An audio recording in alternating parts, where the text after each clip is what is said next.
Sound check 1, 2, 3. Okay. Sound seems to be good. The stream is there and it's on the green. We're up.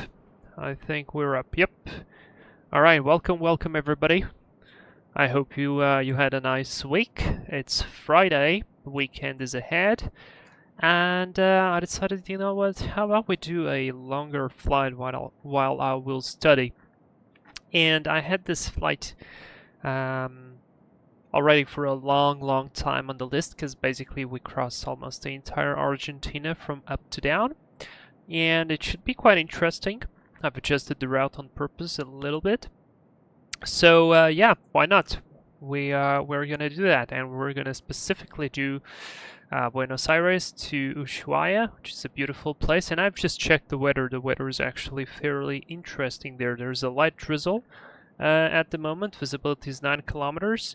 And there's a forecast for gusty winds up to 30 knots. So it's going to be definitely fun arriving there after this flight. So yeah, flight time is going to be 3 hours and 30 minutes. I will be studying during the cruise, so feel free to do whatever you want as well. Other than that, we're flying Aerolíneas Argentinas, A330-900. Oh, look, Alpaca Airways. I think it's the first time I'm actually seeing an Alpaca Airways a livery on VATSIM. That's pretty interesting. And you guys might tell me, like, hey, this airline, Aerolíneas Argentinas, they do not have the A330neo. And I would say you are correct to a certain degree. They actually plan to get some of them, and if you go into the airline page, there is the fleet expansion plan all written up with all the 737 Maxes and the A330neo. So somebody already painted the livery, and I think it looks really nice on the 330. So yeah, I went ahead and went with the A330. We haven't flown it in a while, otherwise I would probably take the 321 with JetSmart.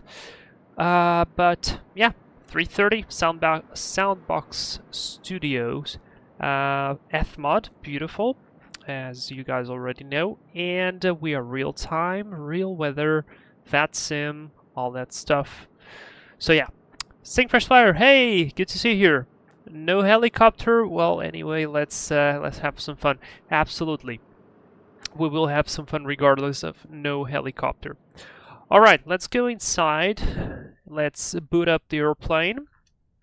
Starting with the basics, the parking brake is set, the flaps and slats are retracted, the engines are off, the gear is down, and the wipers are both off. The battery voltage is looking nice, so we can put it on. Get the external as well. Get these 3, and I'll wait a little bit until the airplane powers up. While it does that, I would suggest we have a look at the OFP, so we know what weights to expect, how's the weather, apart from that little situation that I already spoke about. So we're flight Argentina 1870 on the 330neo. We are expecting a cost index of 120. Initial cruise altitude will be 360. We'll be planning to go to 380 or even higher later up. An interesting note here, the troposphere, or the tropopause, which would be the correct way to call it, is at 33,200 feet, which makes total sense because it's early spring or like late winter in the southern hemisphere right now. And this would mean that if we would have any significant clouds like cumulonimbus, they would probably not go very high, very far from the 33,200 feet. So that means that we're flying at 36 or even 38 or 40, we would be completely clear of all significant weather in that case. Not jet streams, but specifically cloud stuff. Alright. Some turbulence here, a little bit on the top of climb. Our zero fuel weight estimate is 168.4. In fact, let me grab my bluish pen, and I want to start noting some of this stuff so I can so I can get it. Costanex that, the Tropo is this, and takeoff weight 196, max landing is gonna be 191. So we are a little bit overweight there, but not a big deal.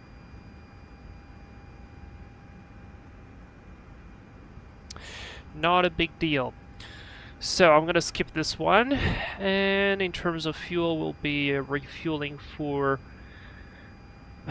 28.9. I've added 20 minutes of extra time right here, just because I don't trust the weather a little bit, and I want to have that extra bit of save time.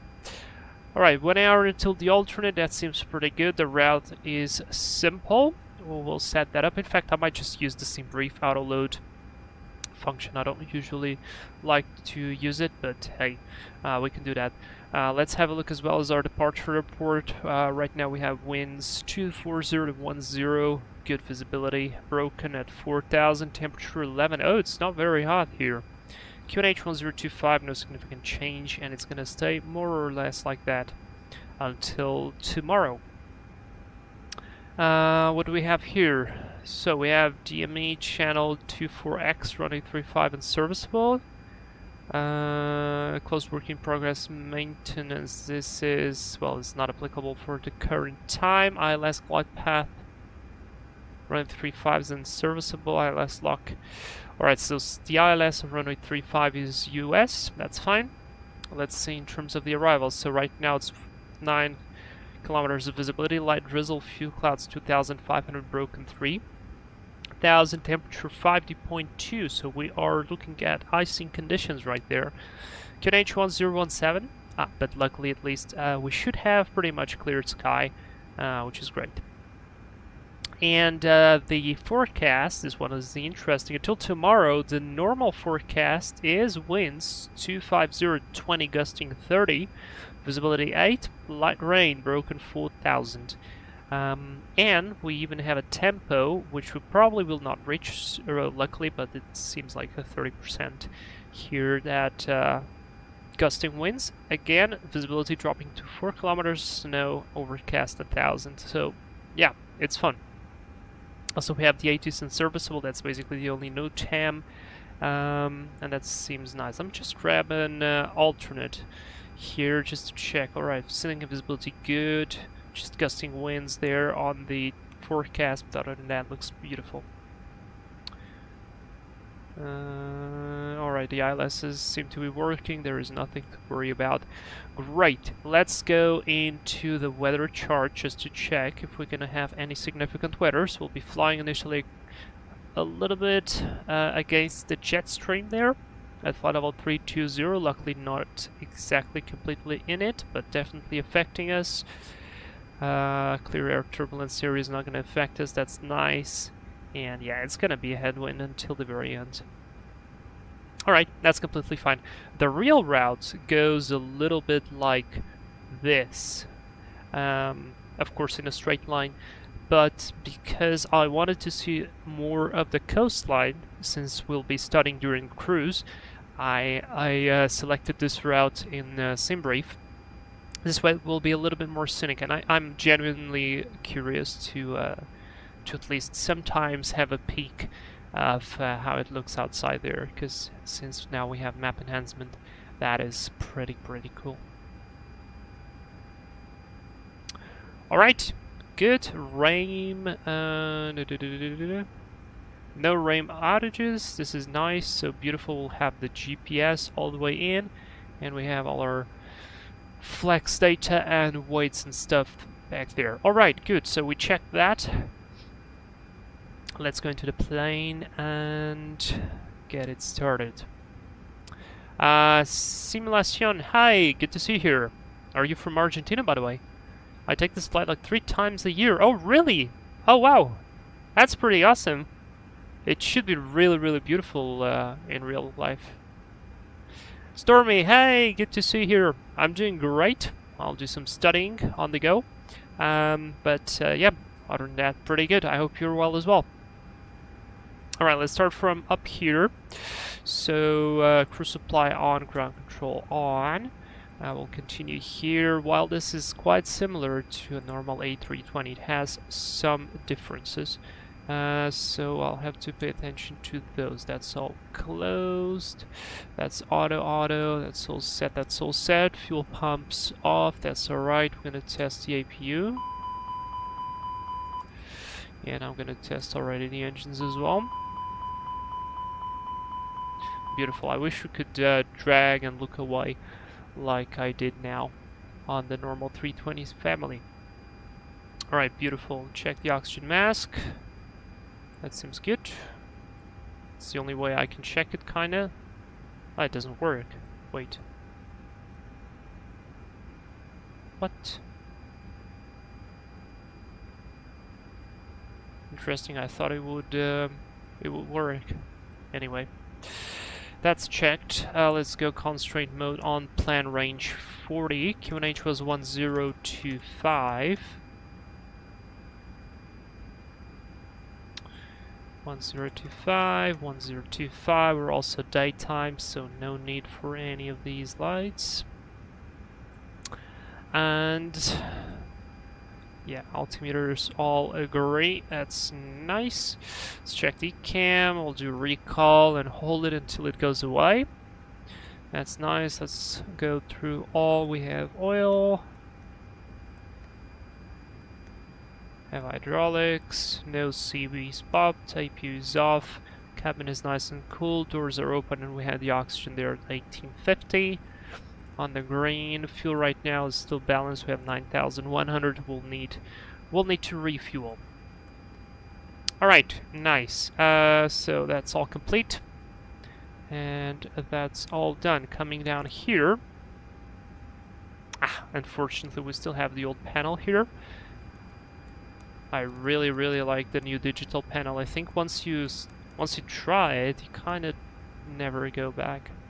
Alright, that's on, auto, off, all, and we do 2000. And I also wish we could have this one on the 320s, like a few options for the 320s family. Alright, all seems good here. Cockpit door, I could unlock it for now, but yeah, all seems great. So starting with, let's start refuel. I said we needed 28.9.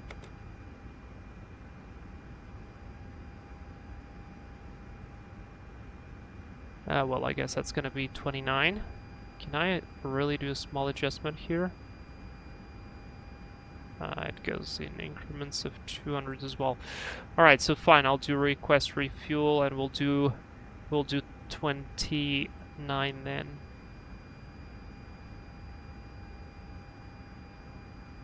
I mean, I could go with 28,750. We need 28,840, and 1,659 is already the 20 minutes of tankering, so that should be good.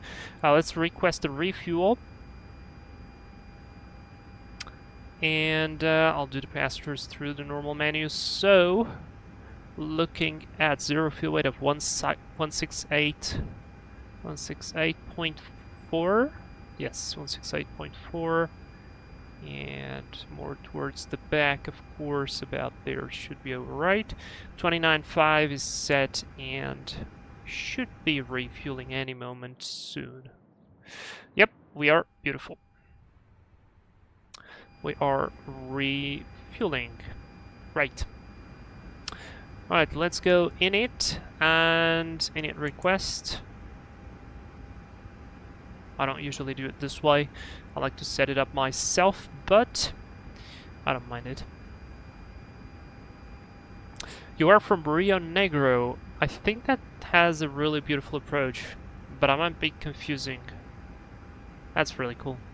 Closest airport to me is Sierra Alpha Zulu November. Sierra Alpha Zulu November.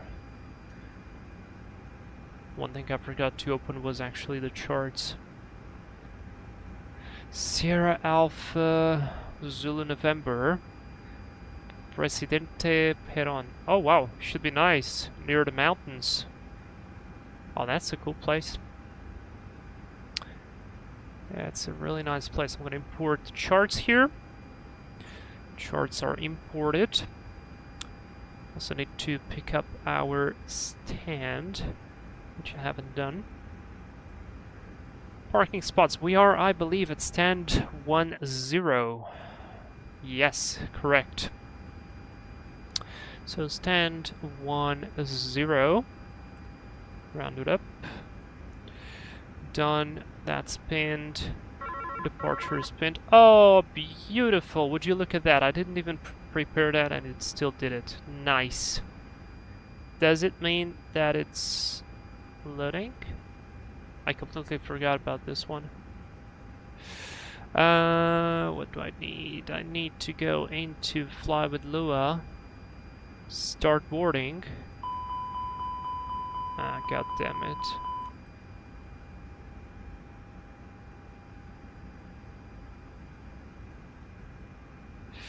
Alright, we're gonna acknowledge that 341 on the passengers. 0 fluid 168.6, we'll check that. We'll see it's the refueling, so we'll see that in a minute. No big deal. Alright, so let's see. Alternate is correct, that's correct. Argentina 1870, correct. Passenger number says 339er. We'll confirm with the final load sheet there, but it says 341, so I'll change it to 341. Costanex 120, cruise 360 minus 59. That sounds a little bit off, and it is. I'll set minus 52. Whites 168.6 and the CG expected 27.5. I'll set it up like that for now. We're looking for 28.8. That's correct. Flight plan. Let's have a look at departure. We're gonna go off 29 from the Golf Bravo Echo 1 Echo. No transition. Confirm with the chart. Should be straight ahead, left-hand turn into the arc, and then towards the south to the VOR. That's correct. That's a nice conventional departure right there. Alright, checking the rest of the route then. Make sure that it's not weird or something. Yep, that seems all fine to me. And in Ushuaia, we're looking for runway 25. I'll go with ILS Zulu, probably. I mean, we have time to do this, but yeah, that's going to be ILS Zulu for us for sure. And we are on the Dablo 1 Quebec arrival. And that's going to be inserted and cross-check. We'll do the cross-check anyway, but since we're already looking at it, that's nice. Right, 2 minutes until IRS is aligned. That's nice. Refueling is still not complete. I'll leave the screen there. Flight plan to this side. Let's go progress page. We'll do Buenos Aires, and I'll be looking for runway 29er to come back regardless. 29er. And performance, we'll do request takeoff data. While it does that, I'll go secondary flight plan. I'll go copy the active, and honestly, we could just do the SID 3,300. I mean, no, we'll probably do a straight out. 3,000 is the yeah, I'll code a custom procedure here. So let's do size 29er as the runway. Slash, so that's point, we need a bearing, and our bearing is going to be 291, and I'll put an outbound for about probably 20 miles, is just enough. And we should have a waypoint right there on extended center line within the MSI, which is 3,000 feet, and I'll add a hold here. I'll do just compute it, return, and from PBD01 we'll do a return new destination. Arrival will go for ILS. Oh wait, it doesn't have an ILS. Oh no. It has an RNP. Yes, we can take the RNP. Does it have LP? No, it doesn't. Well, that's fine. I would still go from probably Navlo, so let's go RNav to 900 no star from Navlo. Insert, I'll leave it there. We've got GPS on, and that's beautiful. Alright, let's go performance. Check the received data. I want to go with flex, of course. Flaps 151, 53. Let's load the current values. Are we finished refueling? Oh, we are. Seatbelt signs on, fuel pumps on. And load current values. Takeoff performance, I'll do reset on. It says flex 74, 46, and 47. Gives me 53 and 54 here, probably because of the weights. Alright, I'll accept these weights for now. And we'll do 1,000 and 1,000 on the thrust reduction. Airport is sitting at 300. No, correction, it's sitting at roughly 70, so let's do 1,070, 1,070. Engine out, acceleration will set the MSA, which is going to be 3,000. And that's set. That's all beautiful. No speed restrictions, no nothing. That's all beautifully set up. Alright, good, good, good, good, very good. Do we have a predefined climb? No, so I'll just set up a random 10,000 on, and let's start the APU.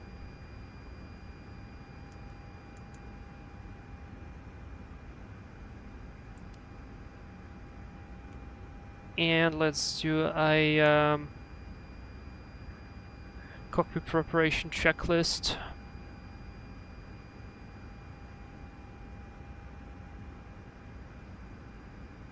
Or actually, we should do the briefing first. Let me see, do we have any ATC? No. Alright, let me see, I missed a lot of chat here. Stormy, you did your base training yesterday. Whoa, congratulations, man! That is insane! How did it go? How's the feeling? Oh, it must have been absolutely amazing. Wow. That is so, so cool. Congrats, man. Oh, that's so, so nice. Everything's okay, Sync Crash Flyer. Yep. Technically, home airport is Sierra Alpha Hotel Romeo, but it hasn't seen any regular flights since the 90s. Oh, what why? Weird.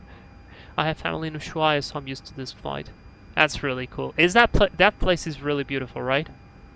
Chuma, hey, good to see you here. Normally it's a 330-300 or lately a 737 MAX 8. Well, between the two, which one do you prefer, the 330 or the MAX 8? And yes, they do have a A330-900 order. That's why I'm taking this one. You're speaking about San Carlos de Bariloche. Probably it's a city in the Andes. Aha, okay. Daifuko, good to see your name here. German Flight Simmer, hi. I'm excited. I will buy this aircraft in the next sale if it behaves nice today. It will. It's a beautiful airplane, and like any Toliss, it is very, very cool. By the way, love the old Soviet airliners videos. I'm waiting for the FSS 2.11 154 to be released. Thank you very much. Those videos have left a profound mark on my my personality. I'm just joking, of course, but those airplanes are hard, and learning them was not easy. German Flight Simmer, what are we studying today as in the flight as title states? So what basically happened is I purchased a special pass to prepare for an airline assessment. I did a lot of the questions that were there, and I was basically gathering information that I've either forgotten, or I need to revise it better, or I want to add it to my compendium. So I have like an entire document with about 35 pages, I think, apart, which is just like information thrown out. And my idea is now to get this information, organize it, revise it, and place it in my beautiful document so I can readily access it in a simple way. So yeah, this is the Tupolev 154 channel for you now. By the way, pretty route for sightseeing is Same Cell, better with a prop non-pressurized plane since you have to go through a mountain pass. Oh wait, let me take a note. Let me take a note on that. It's Same Cell. That's in Peru already. Yeah. And Barry, is this a real route? Yes, it is. I mean, the flight is real. The route is not. I made a little bit of a scenic tour. So yeah. Surreal, to be honest. Still buzzing from it. But yeah, onwards to line training. Fantastic, dude. That must be an absolutely amazing feeling. Dude, I cannot wait for my time. It's gonna be so freaking awesome. Congratulations. I'm so happy for you. This is so nice. Yes, I'm on VATSIM. I am on VATSIM. Alright guys, let's continue. So, let's do a very quick departure briefing. I think that'd be a good one. Just because this will set us out for success. And let me just open up here on my site as well. And are you ready? Let's do it. So we're flying A330-900NEO, flight Argentina 1870 from Buenos Aires to Ushuaia. The no temps are checked. We have an ILS-35 and serviceable here. Other than that, nothing significant. The weather is beautiful. The anti-ice should not require, pretty much have clear skies. And I'll use terrain radar since I'm not familiar with this area, but it still should be pretty much okay. We're on stand 10. And the runway is 29ers, so let me just have a look here. Completed. Beautiful. So we'll be probably pushing back facing north and then taxiing via Delta Hotel to runway 29er. The runway is dry. The wind latest reported is 210 at 11 knots, and we'll be using flaps 1 flex 74 with speeds of 51, 53, and 54, which I'll probably recalculate since we, I believe, should be receiving any moment the new load sheet. We'll be departing via the Golf Bravo Echo 1 Echo departure on page 10-3 Juliet from the 7th of November of 2025. We have a speed restriction, a maximum 250 knots below flight level 100. Transition altitude is 3000, and MSA in the area is 3000 as well. Departure course is pretty much simple, straight ahead until 3 miles, left heading 242 to enter the 10-mile arc, then outbound on the radial 185. I'm in course 185 to again Belgrano. Other than that, well, of course, we'll do this all with GPS, so it's going to be a piece of cake. No special considerations. In terms of rejected takeoff, there it is. In terms of rejected takeoff, we will do until 100 knots. We'll stop for any malfunction between 100 and V1.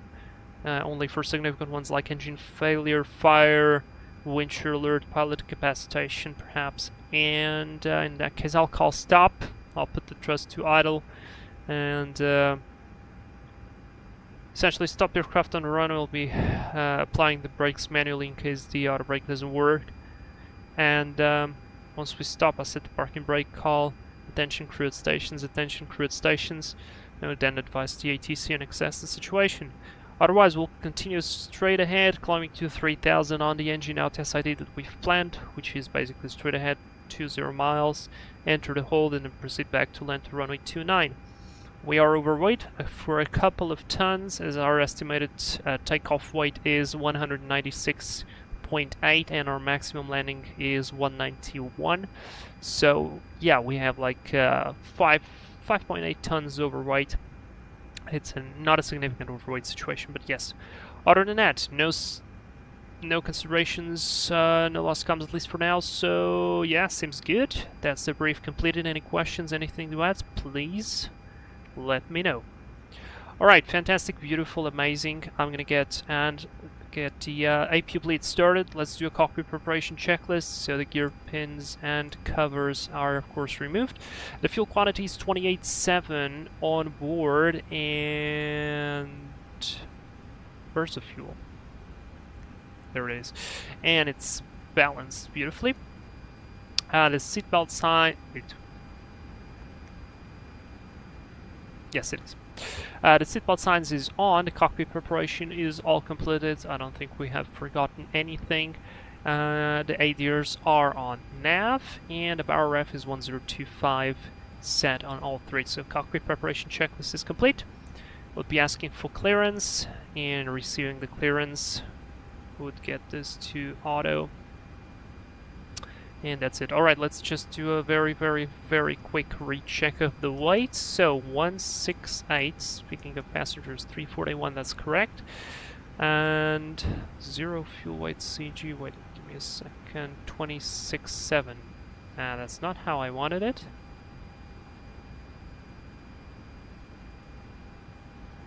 Yeah, 26.7, that changed. Alright, 0 fuel weight is correct. The CG is 26.7. That's significant. The fuel on board, I'm going to set 28.6 right now. Just do a little bit of recalc, and that seems nice. Alright, let's go performance. I'll do another request.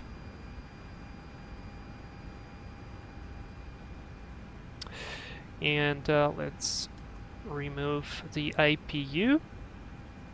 Start closing the doors. Remove the chocks, remove this. We'll do auto. Yeah, we don't need that. Auto. Beautiful, let's lock the door. Take off data uplink. We'll go with flex. I mean, it's still pretty much the same, right? No, it's not. 46, 46, 49.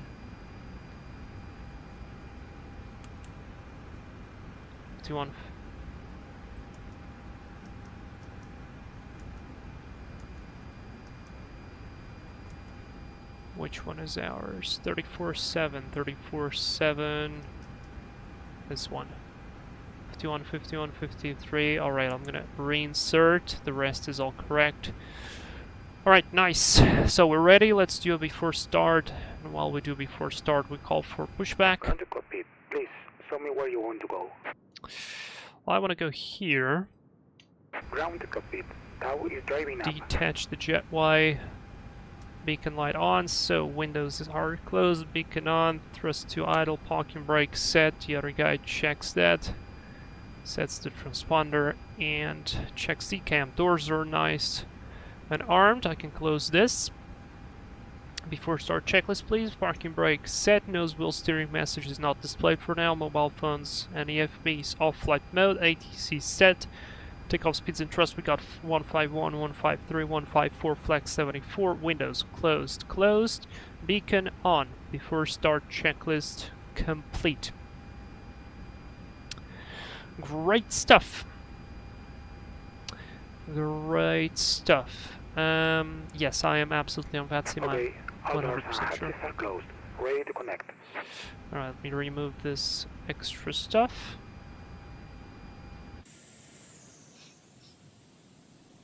I really like this airplane.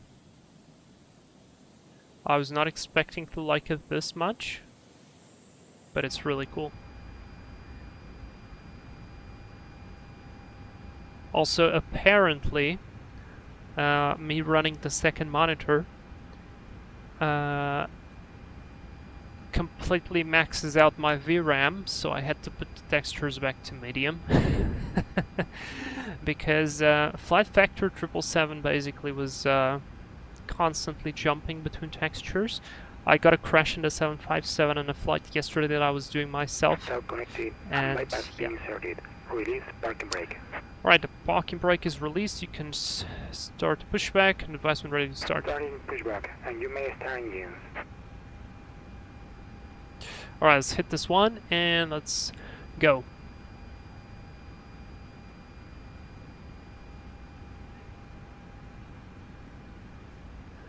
German flight sim are okay. Now you need your community to help you with that. You mean with the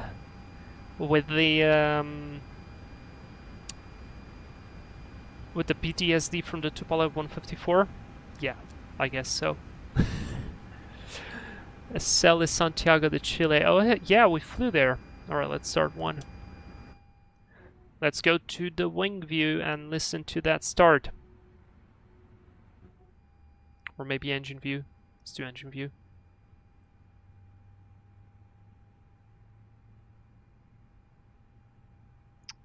That wasn't supposed to be closing.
Had a good start on number 1, starting 2.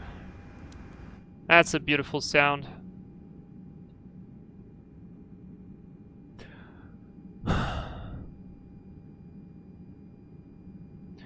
Same is Mendoza, Toliss, Santiago. I'm gonna save that flight. We'll try to do it later. Thank you. Stormy, hopefully you get the opportunity soon. I do hope as well. I'm trying to prepare myself as best as I can.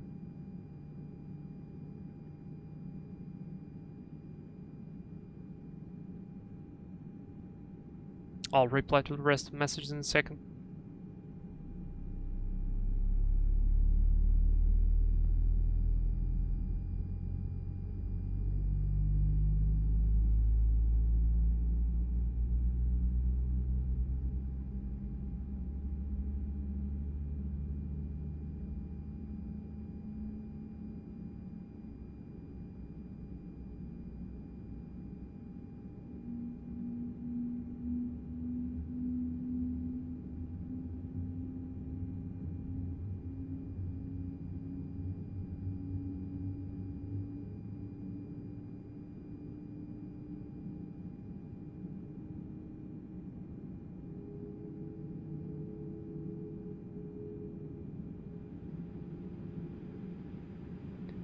Absolutely beautiful start.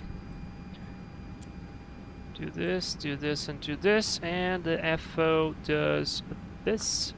Resets the rudder, sets flaps, and we don't need to set the trim here because it's automatic. Beautiful.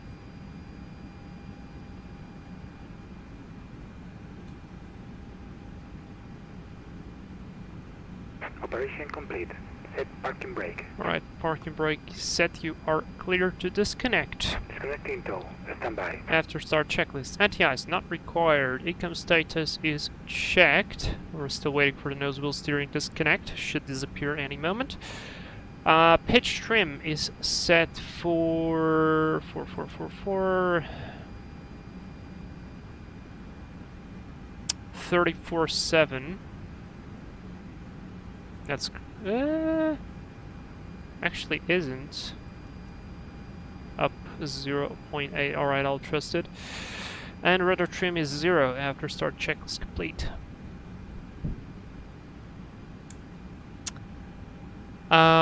Settings. Yes, sure. Here they are.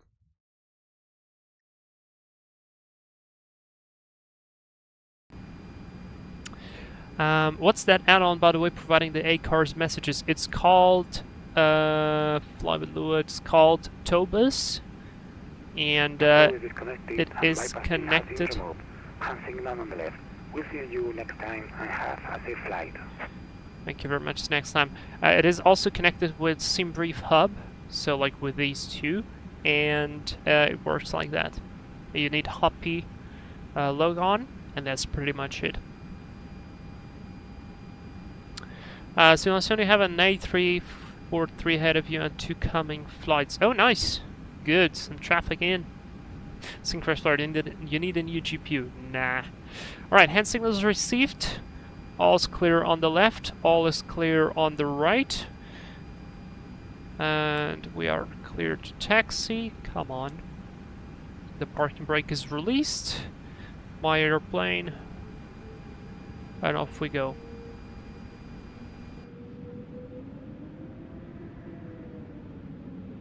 Checking the brakes. Brakes work. Fantastic. Alright, so we need to go right on Delta, then left into hotel. All clear on the right. Off we go. So let's finish this turn. We still have a lot of time till we do the flight control check. Alright, now I need to remind myself that this is not an A320 or even a 321. This is a 330. And it does feel quite different on the ground. In fact, it's probably one of the most significant things that you will feel.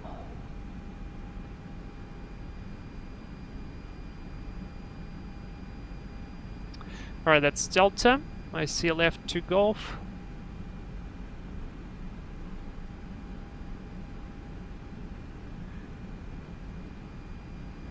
Fantastic. Do we have any other traffic here? FDX. That's a FedEx. Is that a 777? Ugh. MD-11. Bah. Disgusting. I don't like MD-11s.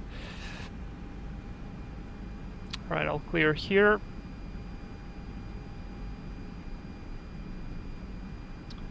Turning into hotel.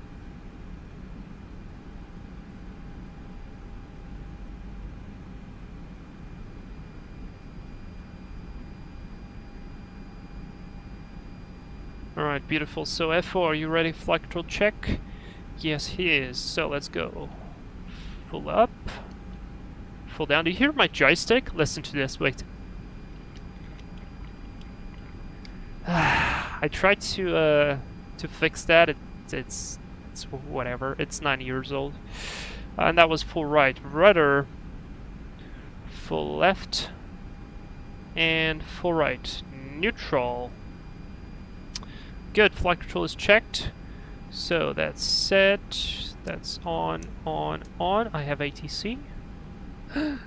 I do have ATC. Alright, let's stop here. Cabin test. Take off config checked. I really did not want ATC though, because I wanted to fly in silence. 1345. Alright, let's do 1345. But it's fine, we'll take it for the departure.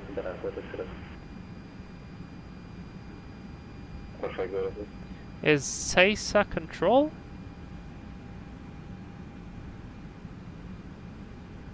Oh my god, I can't pronounce that. Buenos Aires control. Okay, I'll call Buenos Aires control. And I need somewhere to write.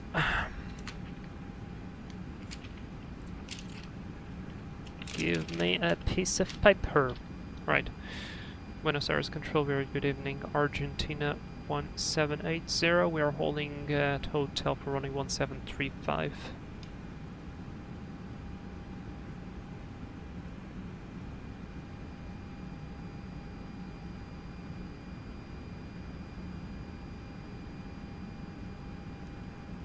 Nice, I was not with the right frequency. Buenos Aires Center, very good evening. Argentina 1780 heavy, holding at hotel runway 1735. Argentina 1870, confirm? Correction, Argentina 1870. 1870, hello. Stand by, give me 1 minute just to open the runway at A330, and I'll be back with you, okay? 30 seconds. That's copied. If we can, we could try to continue taxiing to runway 29er, Argentina 1870 heavy. Yeah, that's fine. You can cross 1735 and continue by hotel to the runway 29. Alright, crossing runway 1735 by hotel, 2 holding points, runway 29er, Argentina 1870. Alright, good. So clear left, clear right, strobes on, transponder TARA for the runway crossing, taxi checklist once we finish crossing the runway.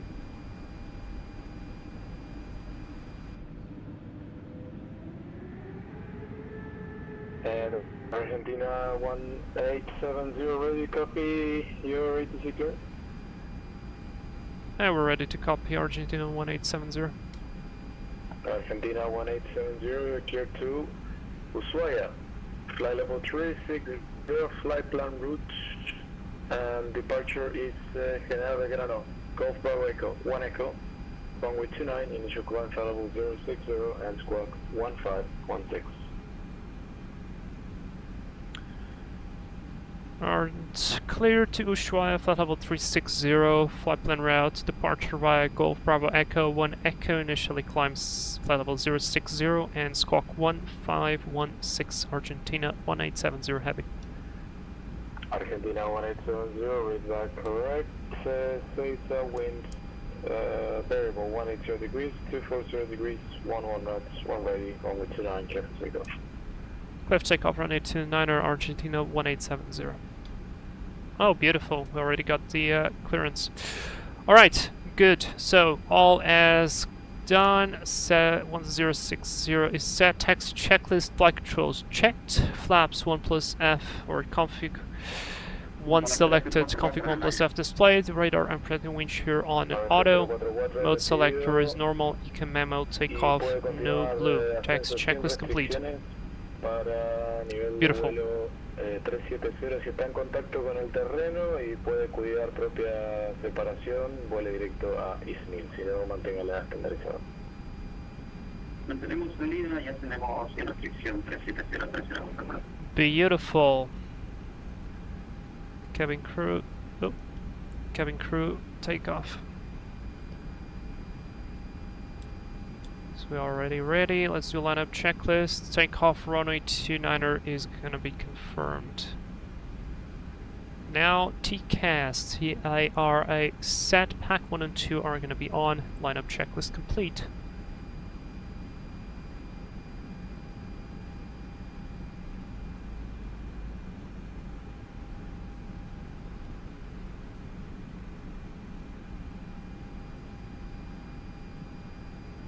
Yeah, it feels so different to taxi this one comparing to the 321, 320, 319. It is completely different.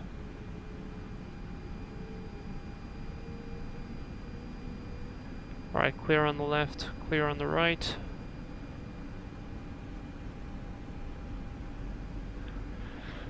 Alrighty, checklist's complete. Everybody's ready. Simulacion, watch out for 727-200 coming from Ushuaia. Oh, nice! That's cool. Julian, yesterday we pushed the dash 8 by hands. Oh boy. That probably replaced Jim.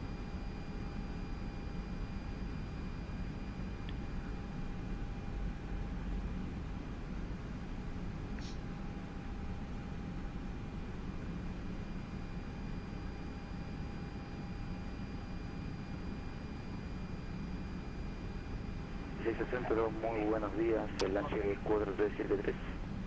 Alright, it's your roller. 4373, 6, muy buenas. Muy buenas, caballero. Estamos en la número Take off. 9 en aeropuerto de Unplanned Stable. enviado a Santiago y condiciones para la copia. Manflex 74, SRS. Nav is blue, auto thrust blue. Thrust set. Salida Palomar 9 de pista 13, nivel inicial 050 y transponder 0503. 100 knots, check.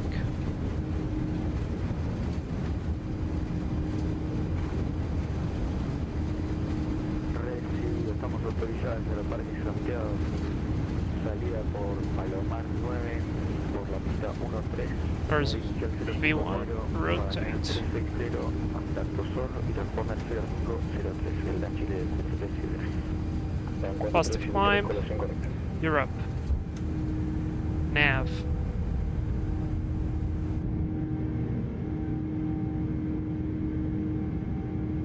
Love it.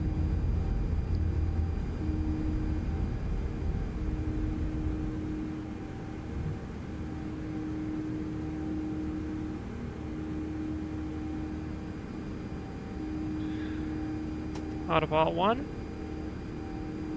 Thrust climb, climb, auto thrust.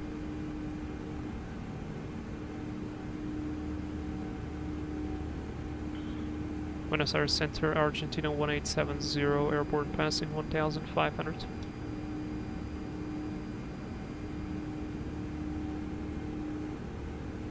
Adentro, buenas tardes, el Marvel 3814.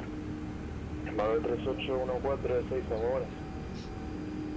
Speed flap 0. En la 32 alfa con información alfa copiada para pedirle nuestro permiso de tránsito nivel de vuelo 370 a Río.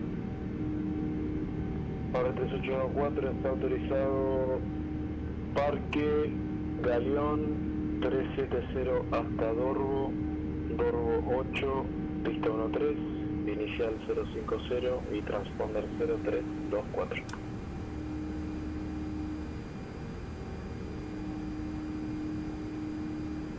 Bueno, autorizado vía ruta plana a Parque Galeón, nivel de vuelo 370, límite Dorbo, la salida Dorbo 8 por pista 13, ascenso inicial 050-0324, nuestro código transponder es Marvel 3814. Correcto. Argentina 1870, radar contact on departure, climb, unrestricted, flight level 360 and fly direct Iremo. Climb unrestricted, flight level 360 and direct to Irema, Argentina 1870. Alright, confirm Iremo, confirm, that's a nice shortcut. And direct to insert. Beautiful. Argentina 1870, data. Say again for Argentina 1870.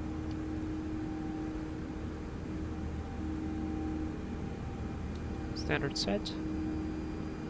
Argentina 1870, data.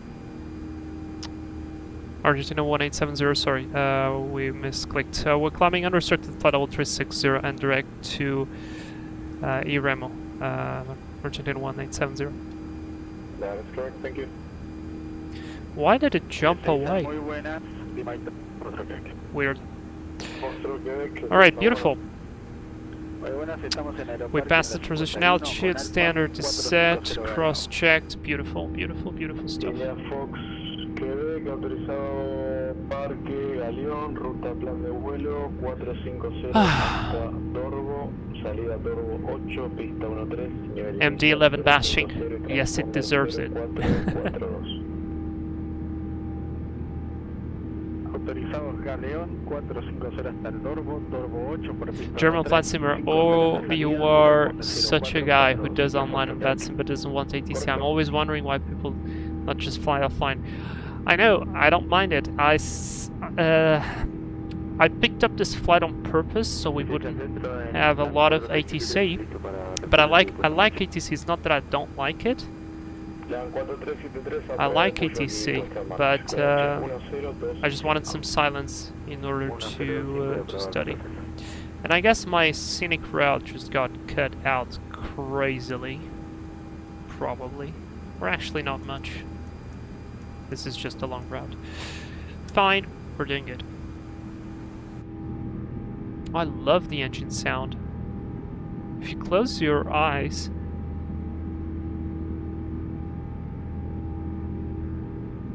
it is really good.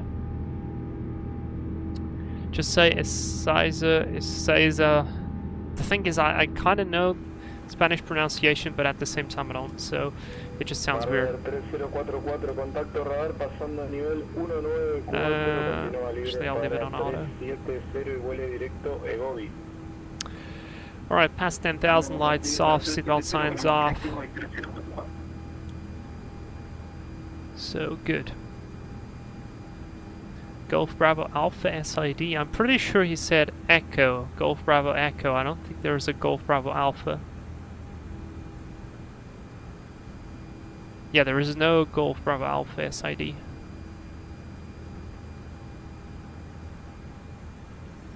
I'm afraid I have to leave you now. Night shift is calling. See you next time, and I'll stay until the end then. Saying Crashfire Dude, good luck there with the night shift. Take care. Be just yeah, take care of yourself, and yeah, I hope you don't get too tired, man. Good luck there.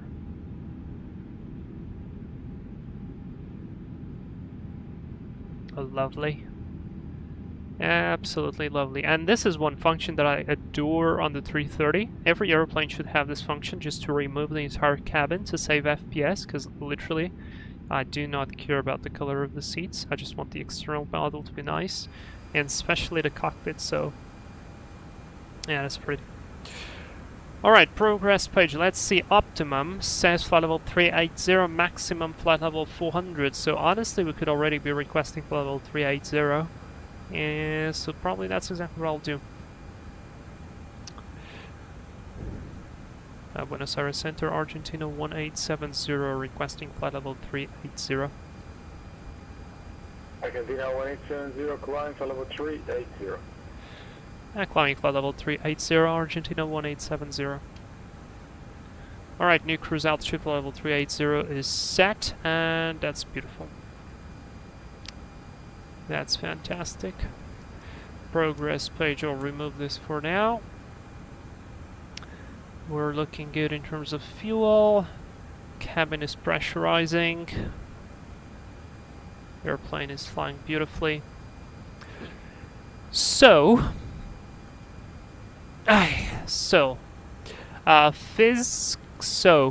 FNBR, how do the pilots distinguish between terrains and weather on the ND? Well, it has a different layout, and also the depiction is slightly different, the way it looks. So, yeah, but you see the indication here. In fact, I could put the terrain 2 off and leave airports there as well. That's great. Really nice. Okay, let me just see, where did he send me?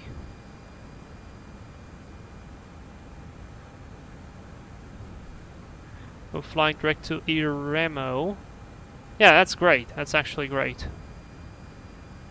That's actually great. So basically we just save the time. Instead of going direct to here, we just go direct to here, and that pretty much doesn't change the route. So very good.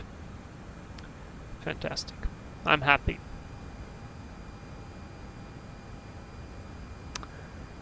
Okay, so we are we're well en route, or not completely en route yet, but climbing towards the cruise, and I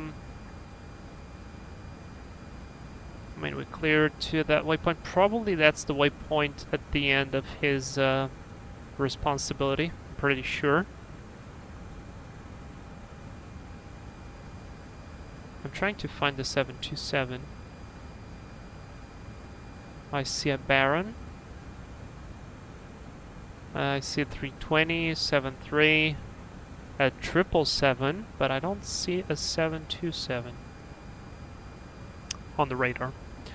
Anyways, regardless, let's go. I just need the this one here, and probably this one. And this one, actually, let me do it the other way around.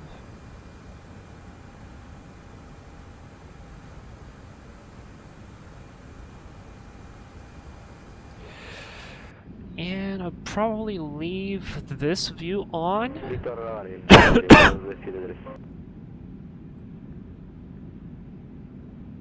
Chile 4373, rueda hasta punto espera pista 13, Mike Alfa. Yeah, I'm gonna leave this like Por this. 1-3 por Mike Alfa. Curva de Chile. Come on. E6 a Argentina 1654. 1654, adelante. Like that. Muy buenas. No, para avisarle que ya estamos con vos. Great. Perfecto, muchas gracias. And now, I'm just gonna try to put 1 this... Uniform, vía Cogo la RNP X-Ray a la 06. Me llamo por oh, okay, you are right at the ground. Ah, I see you. You're gonna be backtracking. I see you now. Alright, very nice. Great weather, I like this very much. Now I am gonna probably switch to...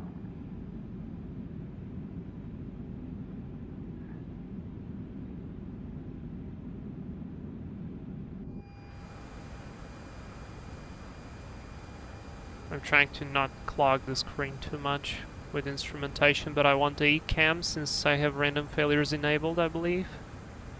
Yes, I do. So, I want to keep an eye on that, but at the same time not clog too much the screen, and I want to leave this view.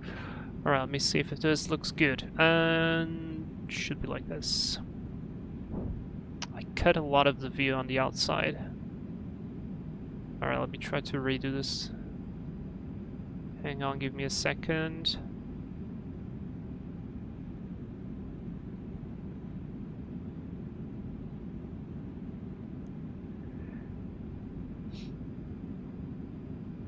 I wanted to leave you guys with the view about there. Muy buenas tardes, Argentina 1686. Argentina 1686, muy buenas. Can I group Argentina this? 1686 en posición 1 Neuquén, solicitando autorización de terreno aeroparque. Argentina 1686 está autorizado That's grouped. Neuquén, aeroparque. Nivel de And vuelo I can 330 remove this and hasta put this Banar, here. salida Nidva 1 Golf. How do you guys pista prefer the view? 09, Like this? ascender sin restricciones y transponder 1637. Probably like this. Autorizado Neuquén Aeroparque, 330 hasta Banar, salida Ninda 1 Golf por pista 09, ascendemos sin restricciones, transpondedor 1637, Argentina 1686. Argentina 1686, colación correcta. I think it's not too bad like this. We have a view of the outside, a bit of a wing view, a bit of the engine. Seems nice. I think it's pretty good. Alright, and now what I'm going to be doing is, this is my nice beautiful document which has already 79 pages, and I'll continue to add stuff to it. I just have a couple of WhatsApp messages, let me give a look if this is anything significant.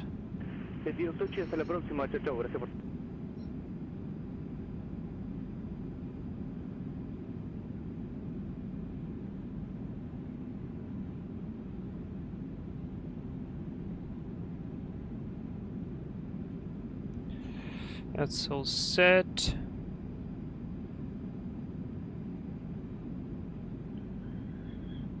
Delete this. Reply to this. And seems like this is all done. Alright, good. So, and this is the other document that I have, which basically is a bunch of things. Oh, I said 35 pages, it's 49 pages, which has a bunch of stuff, some tables, a lot of screenshots that I basically took from explanations. And yeah, I want to go through this. I want to see what I could be adding, because all of this is very, very different topics, and I wanted to add a couple of this stuff. So yeah. Alright. So let me just go through it and see. I think last time I might have not finished a topic.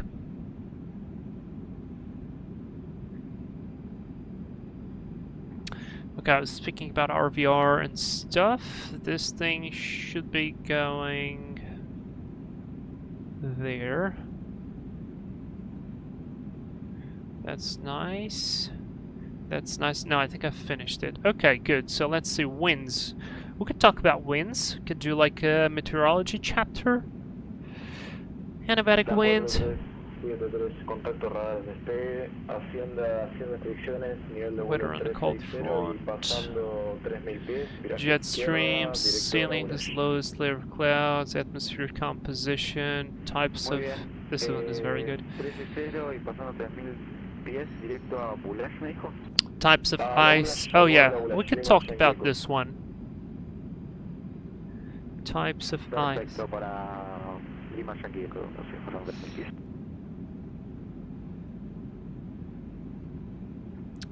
I think I'm gonna add this one to the concept of anti-ice in the document. So I'm gonna copy this. And let's find a table for anti-icing and stuff. Okay, here it is. Clean aircraft concept. An airplane is considered clean when all criticals are...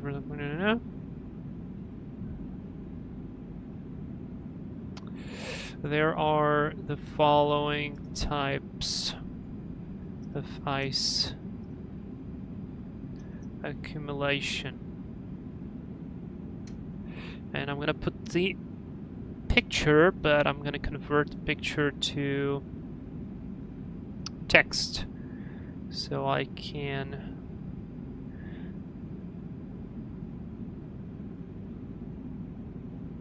read it. Alright, so clear ice.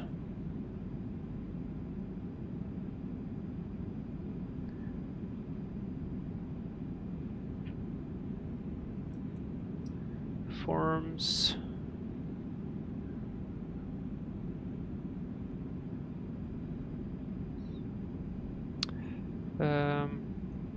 Originates when large super cooled water droplets impact the airplane surface and freeze slowly as they spread. KLM 702 heavy, space readability for. Ice is smooth.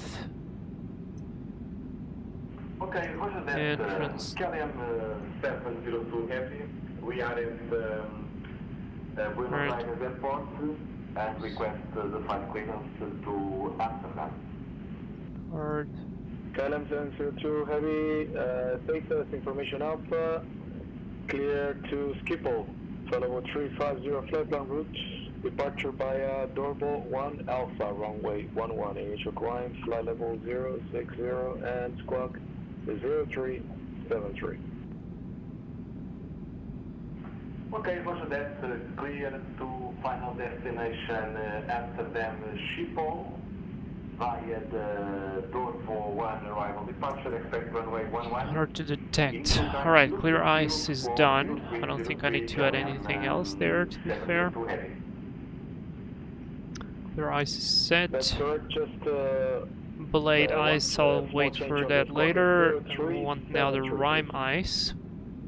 0373 KLM electric brake is the KLM 702 heavy.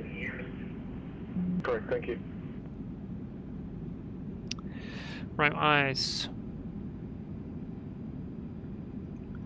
Nights, wind, small, super cooled particles. Marver 381216, vamos. freeze instantly on impact with the airplane Marver surface 3812, because informacional, they todo correcto, gracias, autorizado Aeroparque, freeze Galeón, nivel de vuelo instantly. 350, They unplanned, trap. Dorvo, salida Dorvo 8, pista 13, nivel inicial 050 Air y transponder molecules 0336.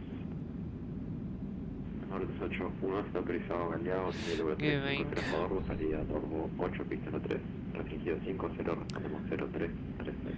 rough Correcto. and opaque. QM 702 Heavy, we are ready for pushback and start. KLM 702 Heavy, Appearance, pushback actually. and start out approved standard for runway 11.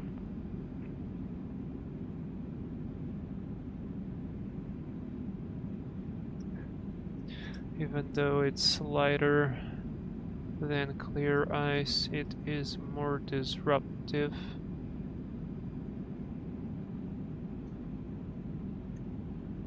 To the airflow, to the laminar airflow due to its form.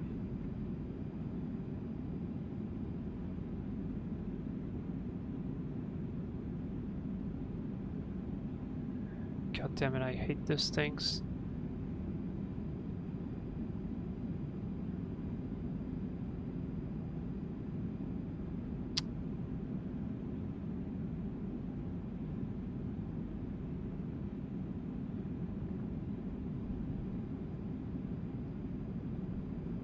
Alright, that's fine.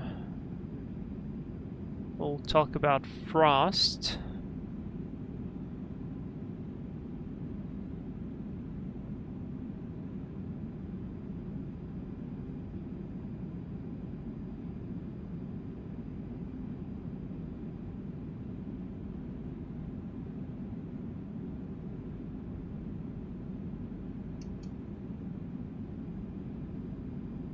Nice.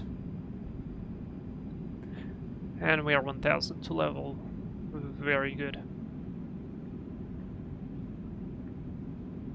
German flight simmer, I need to leave now as well, sir. Enjoy your flight. No problem, man.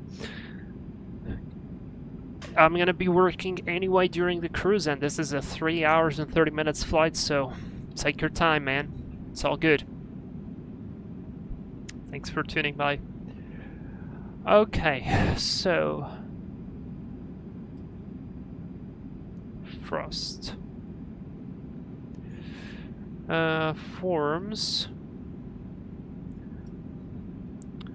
when the fuselage or the aircraft surface cools down and or actually forms when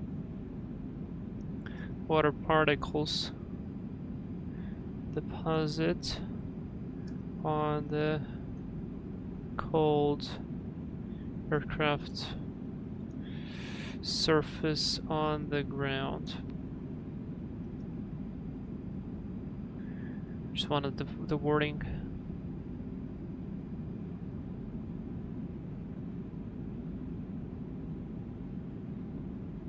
It's called Sub-Zero.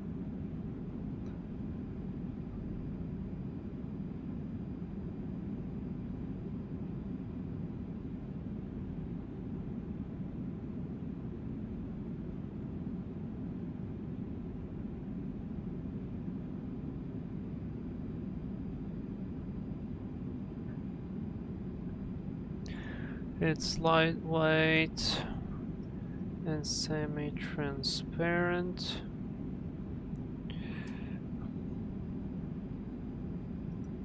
Which may 6 centros, Marver 3814 en la 32 Alfa Aeroparque en condición de retroceso y ascenso. make it Marver hard to notice. 3814 aprobado, puyo aquí, Very puesta en marcha dangerous. encarando al noroeste. As it's Pero el noreste no va a retroceso y encendido, Marver 3814. disrupts. KLM 702 Heavy, taxi hold for runway 11 by Foxtrot. Taxi by taxi holding point runway 11 via Foxtrot, KLM 702 Heavy.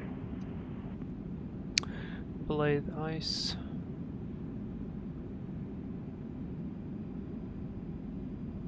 Toliss, Argentina 686, lista puesta en marcha, todo el proceso. Form zone. Argentina 686, aprobado, puesto aquí, puesta en marcha. Aprobado, puesta aquí, puesta en marcha, Argentina 686.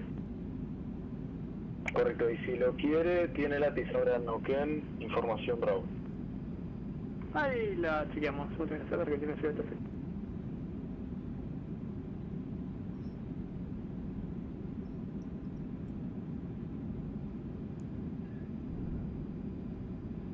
Similar way.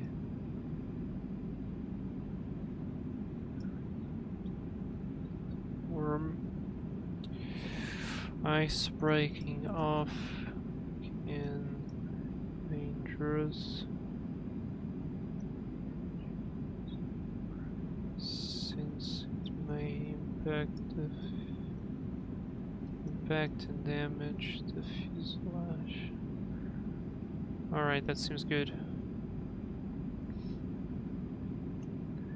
Remove this. Put this. Heavy holding point runway 11. Put this. KLM 702, heavy winds variable 180 degrees to 240 degrees, 9 knots, runway 11, clear for takeoff.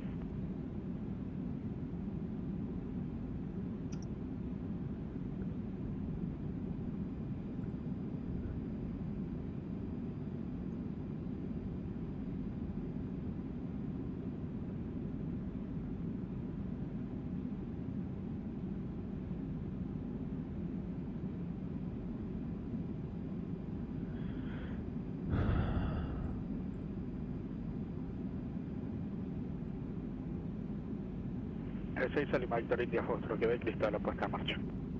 India Fox, que aprobado, puesta en marcha. Aprobado, puesta en marcha, India Foxtrot, Quebec.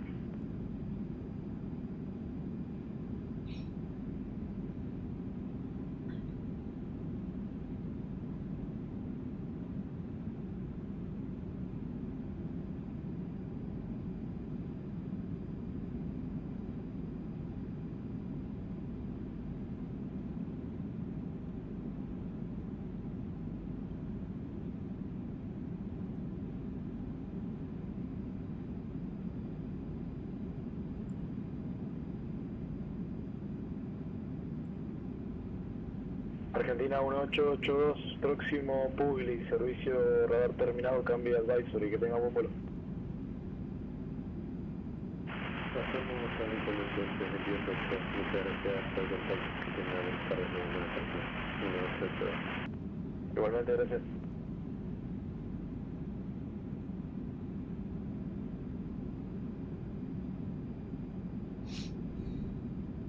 Y te van a 66 días para un 381. Marver 381, aquí el tráfico, compañía de 3 a la izquierda, ¿está libre? No, negativo, no estaríamos libres. Muy bien, entonces, posterior al tráfico, aprobado pushback y puesta en marcha. Posterior al tráfico, RT66 día para Marver 381.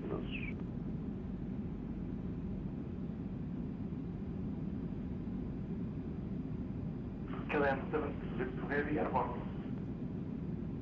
KLM 702 Heavy, radar contact on departure climb, unrestricted for level 350, direct, Dorbo. Flight left, climb to straight 25 level 350, direct Dorpo waypoint, KLM 705 Heavy. That guy's Portuguese. Esa es Marver 3812, listo radar a punto espera Euro 3. 3814, ¿verdad? El 14, Ningún problema, punto de espera, pista 13, Fox y Alfa. Sorry, we'll catch you another time. Thanks for the stream. No problem, man. Enjoy your line training. Congratulations once again. I'm super happy for you. That's an incredible achievement.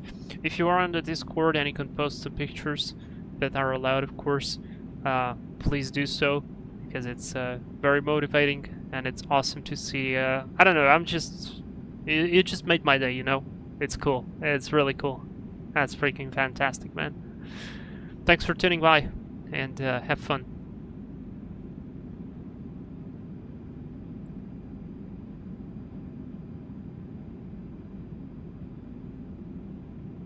See you on the Discord, then. I'm now thinking whether should I be adding the icing into the meteorology.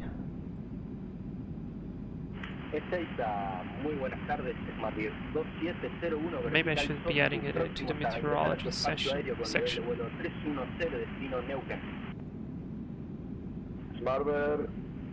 Climate for level 330, we should see each other off the coast of Chubut. I don't know where that coast is, but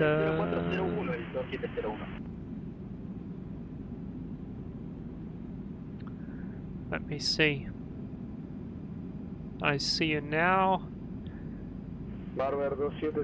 Probably catch up around here, around the waypoint Dagok. That's cool. Y Neuquén, pista 09, está autorizado para la UGAGI 2 Uniform y el S Zulu de la 09. Esa puede repetir para Smartbeer 2701, tuve un corte de conexión. Sí, ningún problema. Está en contacto radar, nivel de vuelo 310 y autorizado para la UGAGI 2 Uniform y el S Zulu, pista 09. Excelente, entonces prevemos aproximación para la ILS Zulu de la 09 en Neuquén, UGAGI 2 Uniform, para el Smartbeer 2701. Correcto, gracias. Sí, Argentina 686 en condiciones de rodar. 1686 autorizado rodaje, ingresar, regreso sobre pista y notifique listo. Autorizado rodaje e ingresar, regreso sobre pista y notificaremos listo por la salida Argentina 686.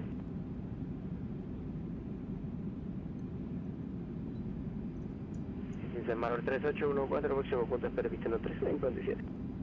Marvel 3814, viento 190 grados, 8 nudos, pista 13, autorizado a despegar. Pista 13, autorizado a despegar, Marvel 3814. Listo a rodar, Lima Victor India Fox Quebec. Lima Victor India Fox Quebec, ruede hasta punto de espera Juliet. Rueda punto de espera Juliet y mantiene fuera de India Fox Quebec.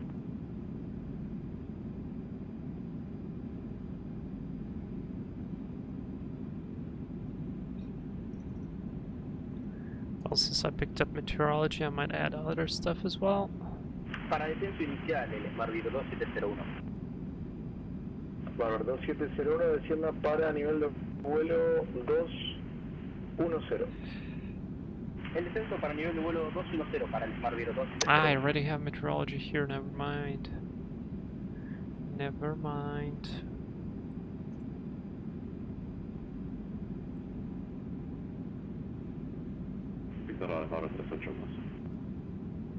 Marvel 3812, rueda hasta punto de espera de pista 13, Fox y Alfa. Punto de espera 13 vía Fox total, Marvel 3812.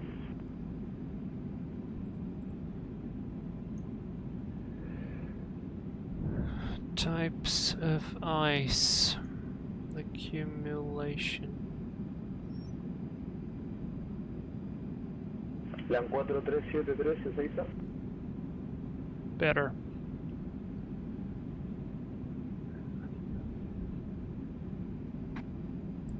You're currently near Vietnam, Rio Negro, next is Chubut, and we'll cross around Santa Cruz. Sorry, you're near Bahia Blanca. Vietnam is coming next after Iremo. After Iremo. Okay. Yep. Sounds nice.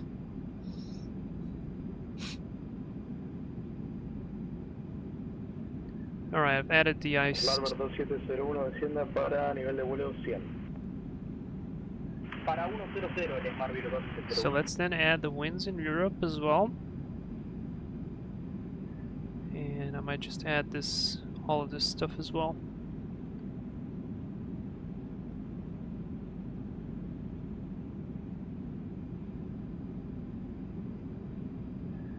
Marvel 3814, contacto radar en despegue, hacienda sin restricciones para nivel de vuelo 370, directo turbo.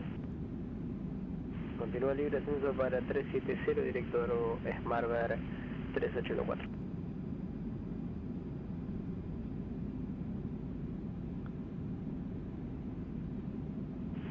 6 a centro, Lima Víctor, Julieta Lima Golf, ¿me recibe?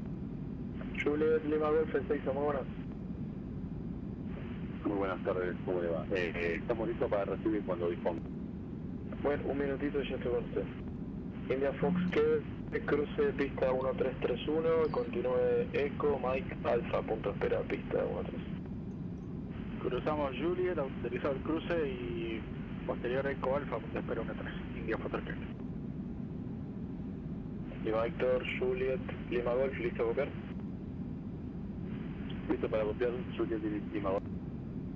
Juliet Lima Golf está autorizado Parque Catamarca, nivel de vuelo 320, ruta plan de vuelo, salida a Tobo 4 Bravo de pista 13, nivel inicial 050 y transponder 1515.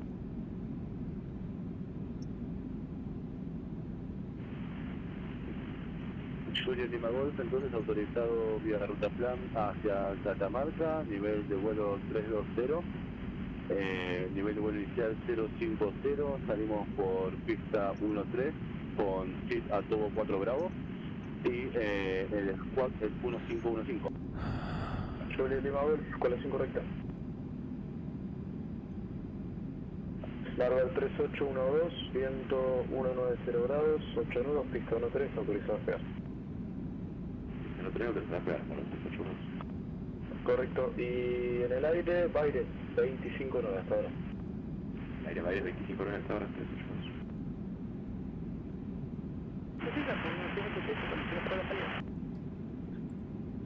Argentina 1686, Neuquén 280 grados, 4 nudos, pista 09, autorizado a despegar, notifique pasando a nivel 050. Autorizado a pegar pista 09, esperemos pasando nivel 050. Larga 3814, Baires 259, que tengamos vuelo. Baires 125 y Valor para el 3814. Corrección, 3814, sí. Buenas tardes. Hello. KLM 702 Heavy, radar service terminated. Monitor advisory 122 decimal, have a nice flight too. Okay, thank you for the DC 122 decimal line, and buenas tardes. Lima Víctor, India Fox Quebec, con Baires 25 hasta ahora. 25 horas hasta ahora, India Fox 330. Lima Víctor, Juliet, Lima Golf, cuando listo para el Ushuaia con Baires en 25 Con Baires a 25.9, entonces listo para el curso. Muchas gracias. Lima, sí. Gracias a ustedes hasta ahora.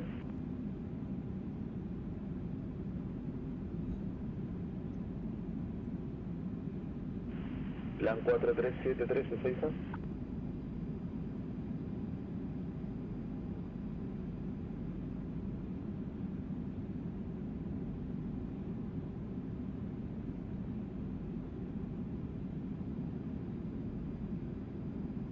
Gracias, Argentina 686 en el aire.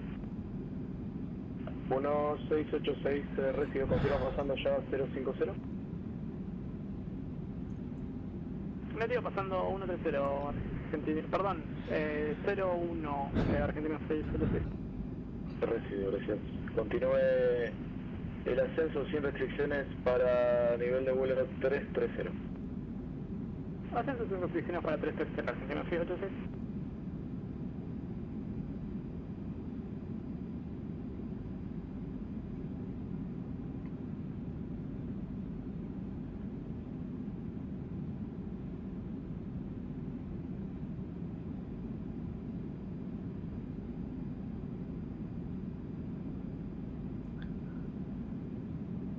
So the types of, or the 4 famous winds.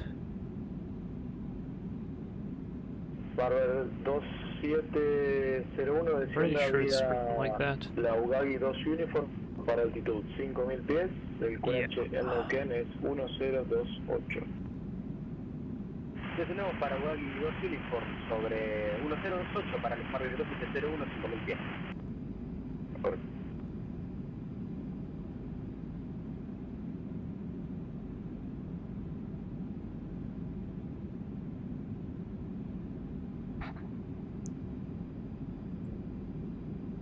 Argentina 1686 pasando nivel de vuelo 060 directo a Egobi. Directo a Egobi, Argentina 1686.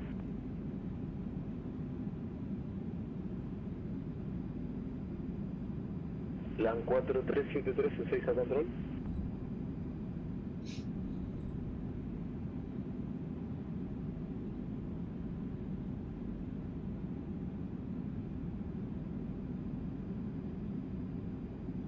This one is already set.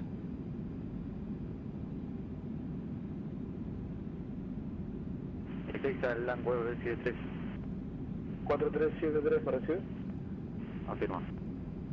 Si fuera tan amable, verifique el QNH en estándar 1013, que el modo Charlie está indicando nivel 357. 1013, ok.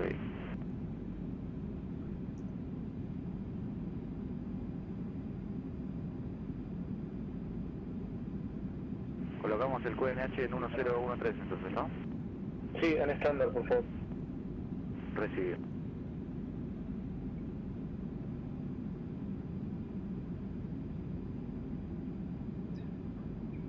Marver 2701, al momento servicio radar terminado, próximo al ingreso al terminal Neuquén.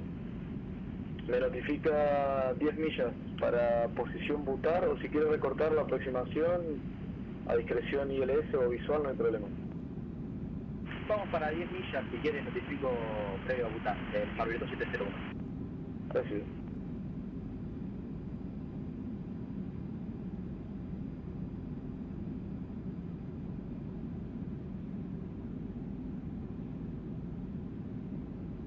Ezeiza, Marvel 2701. Adelante. ¿Me puede confirmar la altitud de transición? Si quiere ya puede setear el QNH, no tengo tráfico, así que no hay nada que sea factor, ya puede colocar en 1028. Perfecto, muchas gracias, Ezeiza. 1028 para el Marvel 2701. Ezeiza, para el 1654 lo mismo, en Chapeto, ¿cuál es la transición que desconocemos? Si quiere se lo paso, denme un minutito, pero igual tampoco va a haber tráfico, así que cuando ya le autorice una altitud lo va a poder colocar, pero ya le confirmo, no hay problema. Agradecido.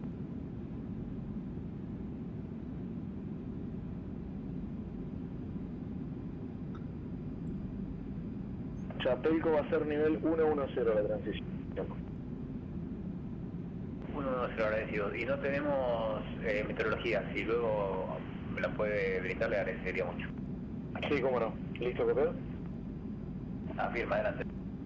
Viento 070 grados, 8 nudos, visibilidad más de 10 kilómetros, nubes escasas a 3.000 pies de altura, cielo quebrado a 4.000 pies de altura, temperatura 9, punto de rocío negativo 0, QNH 1025. Y el TAFO indicaba la tendencia del viento en la misma intensidad, en la misma dirección. Perfecto, le agradecemos mucho. Con eso vamos para la 06 entonces y 1025 pasando 10, agradecido. Correcto.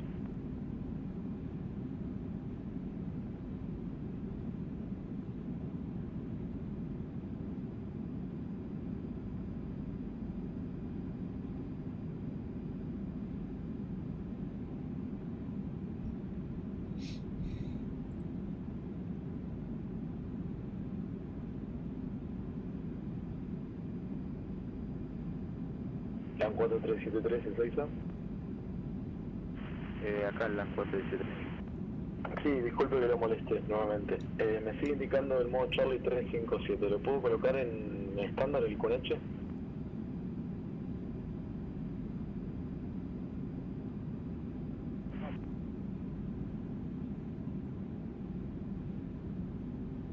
El QNH está...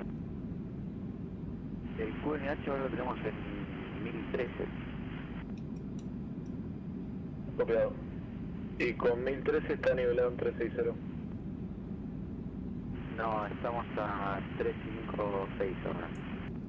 Ah, ok, copiado. Bueno, entonces cuando pueda, por favor suba y mantenga nivel de vuelo 360. Recibido.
Ezeiza, Marvir 2701 a 10 millas de Butar. A ver, 2701 recibido, tiene autorizada la aproximación y el S Zulu a la pista 09, si quiere recortar no hay problema y me notifica establecido final. Perfecto, tenemos autorizada la aproximación a la ILS Zulu de la 09 en Neuquén y no vamos a ir para recorte, hicimos aproximación normal. Notificamos en finales de Marvir 2701. Recibido.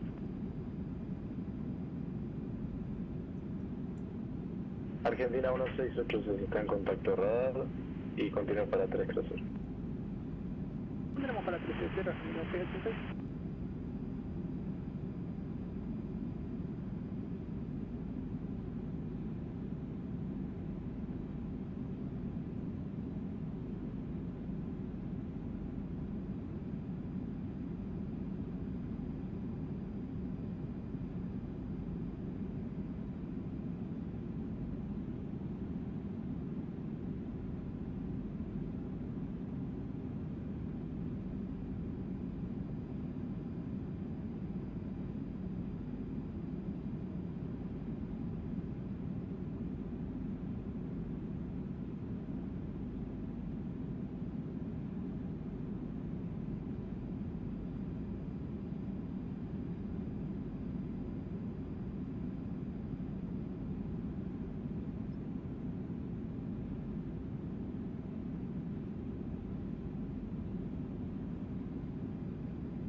Perfect. Edit this as well. I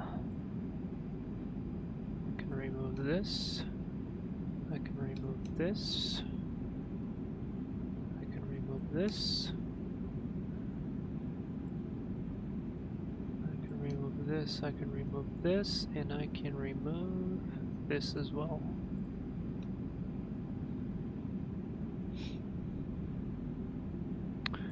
Yeah, this one has to go to the dock. This image is beautiful.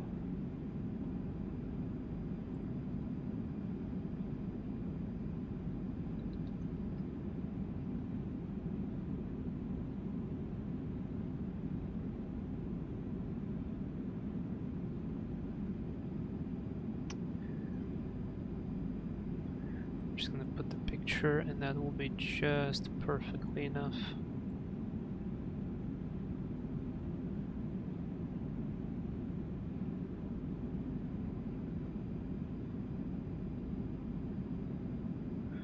Brilliant. Because I don't need to write anything about this, it's already just good enough. The picture itself. Oh, we're already down 2 pages, that's good. Okay.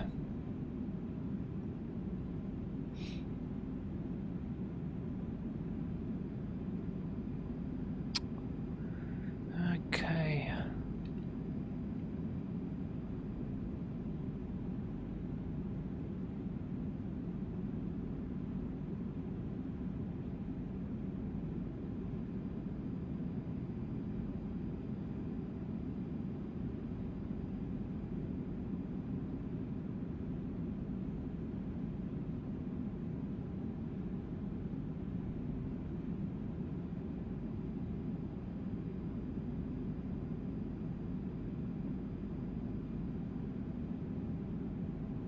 Argentina 1870, there's no further ATC, radar service is now terminated, you can monitor advisory, have a nice flight, see ya.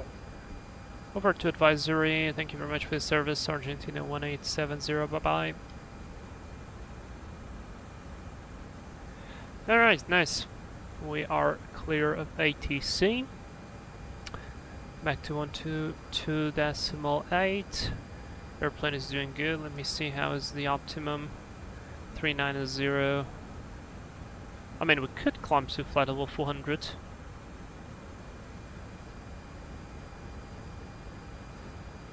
We could do it.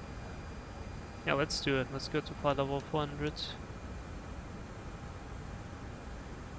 First climb, open climb. New cruise altitude, flight level 400. Set. And we can return to the view we had, which was about here, I believe.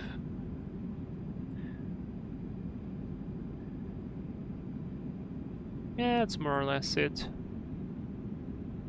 About here. Just a tiny bit more. Yeah, that's it. Nice.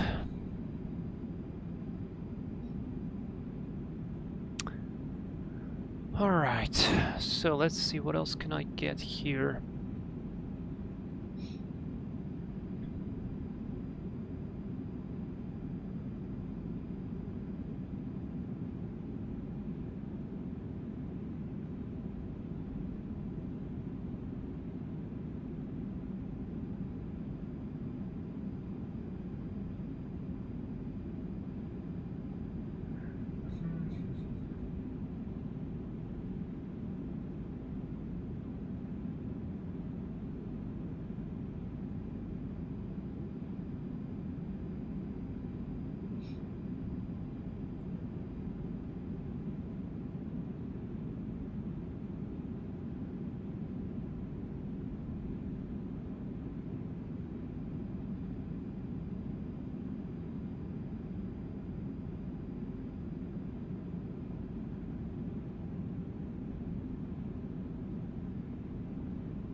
Oh yeah, I could add this one regarding GMEL. This one is good.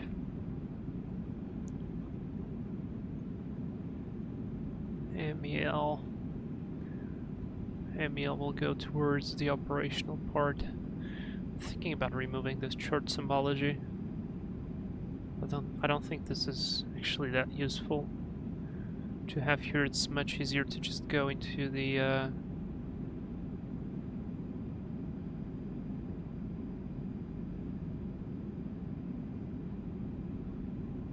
chart, into the manual of Jeppesen itself. Alright, that's performance, that's lights, runway environment, minimum fuel, mayday fuel, departure, that's takeoff. No. Barry, what is this app that can open the browser? Barry, hello. This is no app, this is just, I did this. I literally picked up a PNG of of a tablet. I don't think it was an iPad. It was a random tablet, and I basically cut it out in Photoshop. So I made it like perfectly transparent, and it's literally just a screen overlay. I made it this way because I thought it would be cooler to have it this way rather than just a normal rectangle for a screen. But yeah, it's just a tablet, so if I do, for instance, I can remove the display. This is the tablet itself, and this is the screen. If I remove the tablet, it's gonna be just a screen. So yeah, I think it looks cool like that. О, привет, папа. Мы летим. Я занимаюсь. Alright. Low vis, IFR, low communications, operational planning, noise abatement procedures, cost index. I feel like this could be coming here from cost index. Cost index. Airspace classification operations with operational credits. Use of supplemental oxygen. I'm gonna add a bunch here with supplemental oxygen.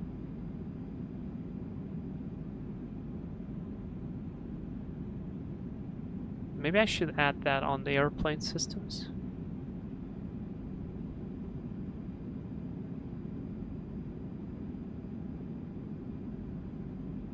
Braking action coefficient. Now let's put it here.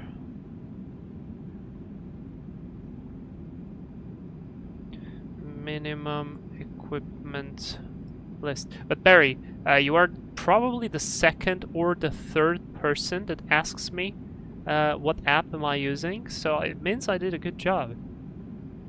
I'm proud of it. Alright, let me see if I need to adjust this text. The master minimum equipment list is published by the aircraft manufacturer and approved by the authority. Minimum equipment list MEL is based on the master minimum equipment list, but can only be more restrictive, and it is created by the operator. It's specific to every type of airplane and shows temporarily inoperative equipment allowances. The MEL has 4 categories. Alpha must be repaired in the time frame indicated in the MEL. Yes. Bravo, Charlie, and Delta. I mean, looks good.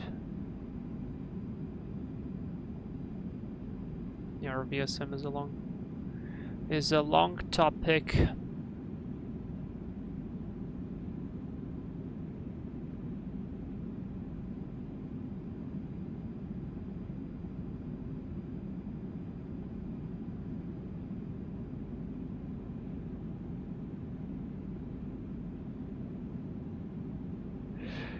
That's better.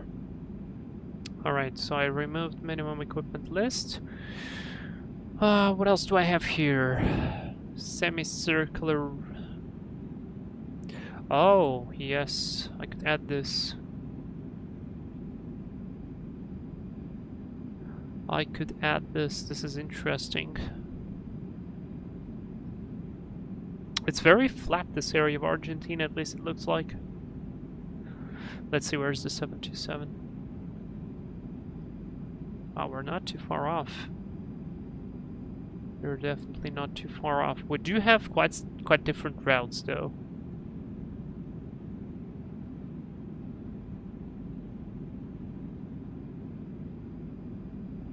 There's an A340-300 as well. Cool stuff. Anyway, let's continue. I might add this one.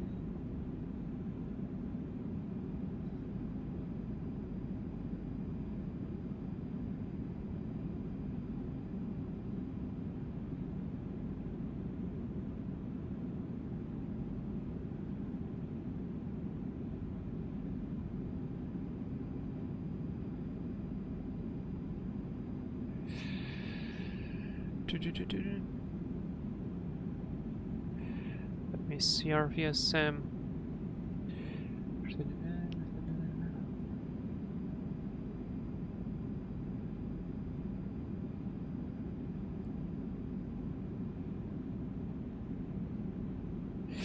Uh-huh.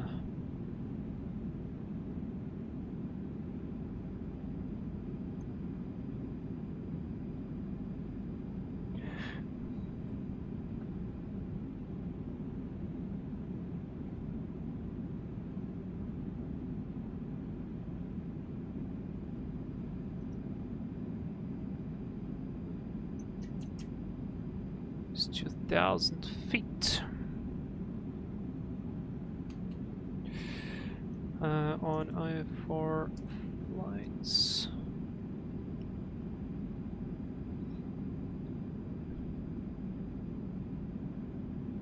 For tracks going.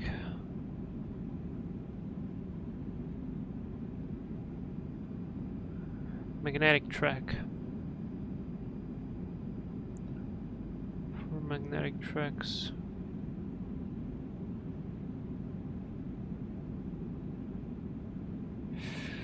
Between 360 and 181.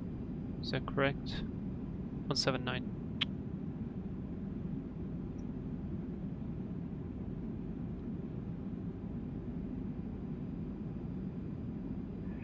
Odd flight levels are used.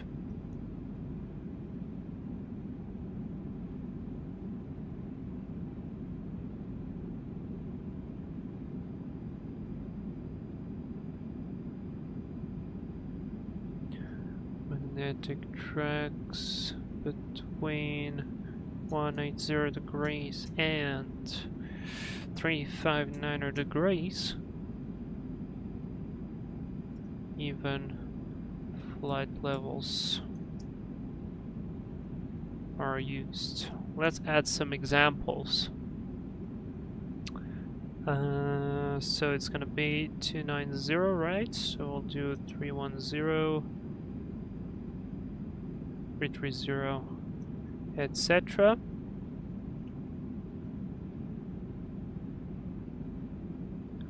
And on this one, it's going to be flight level 300, 320, 340, etc.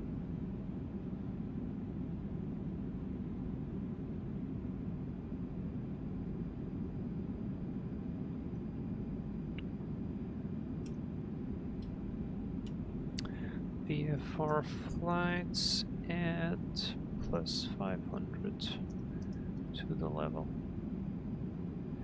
As a reminder.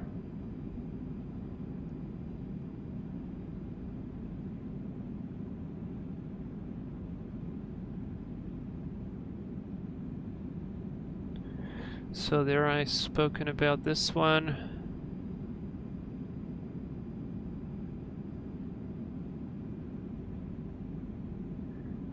Can remove this. I can remove this.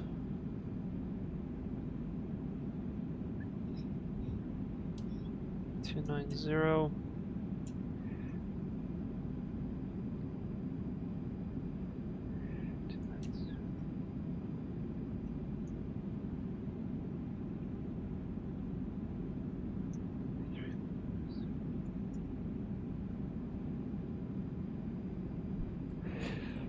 For flights and magnetic tracks between.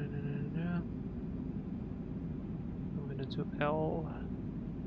But no, actually, this is right. Right. Left. Right. Etc.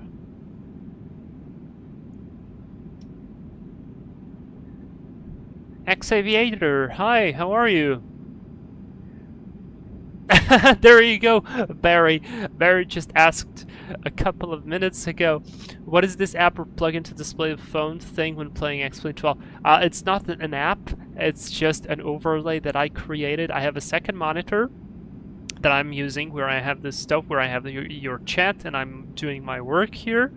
And basically I just went on the internet and I grabbed a picture of a tablet. I edited it with Photoshop, made it essentially transparent, and I just put the picture for the monitor over it. So if I remove the display, this is the tablet, and this is the screen. I can remove the tablet and just leave the screen. But I think it looks ugly like this, and it looks much more like you're looking at the EFB or something. So yeah, that's why it has this difference. It would be great to have something similar as an app or plugin. You have AviTab.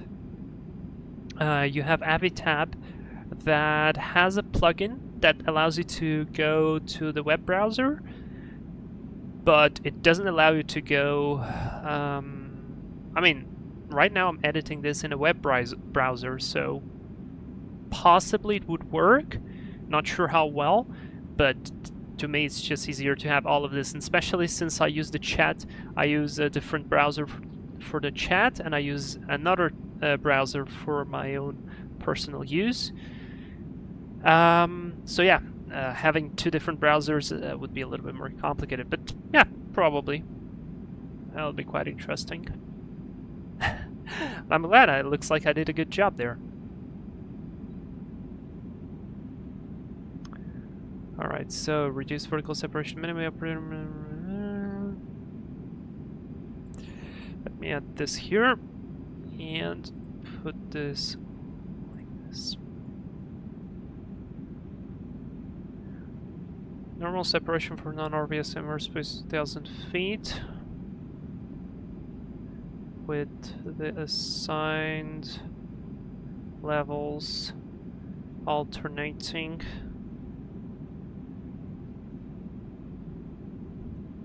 We're opposing traffic.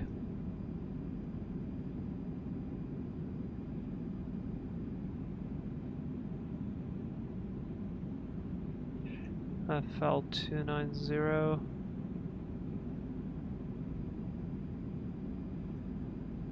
Right. FL 310 left. FL 350 right. And I can add another one. FL 370 left, etc.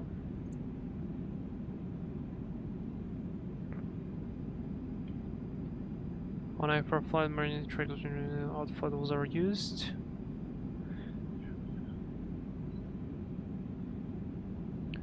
With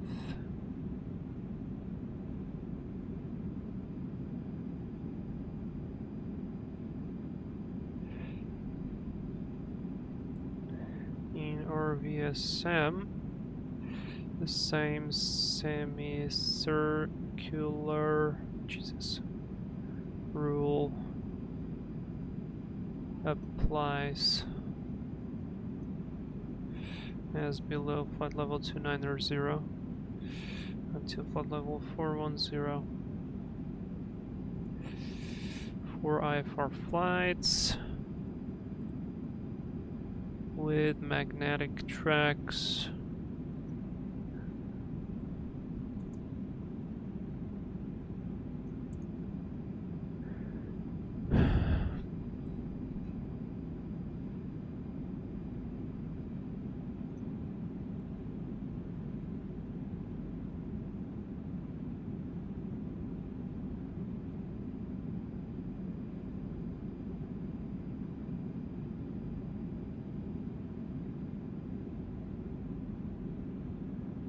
Those for IFR.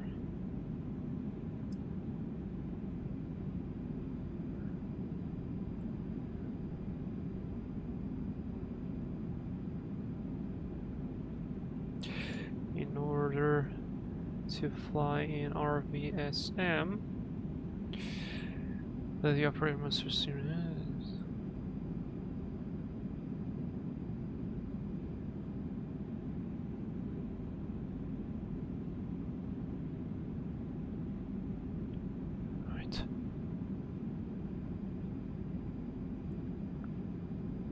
You have lots of devices. Good luck with the studying. Thank you very much.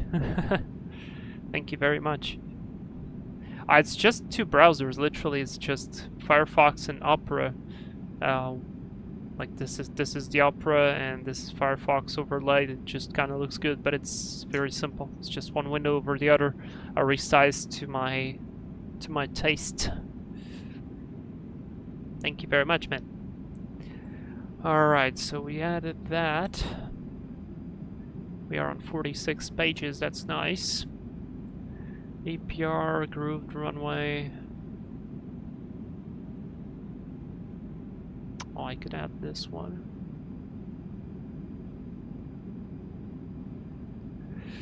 Let me remove this.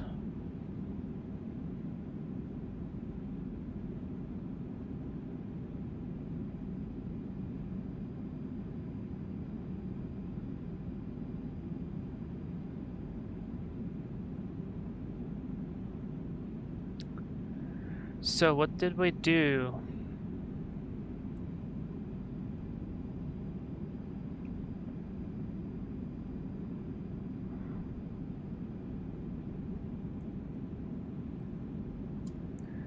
Added jet stream and European winds,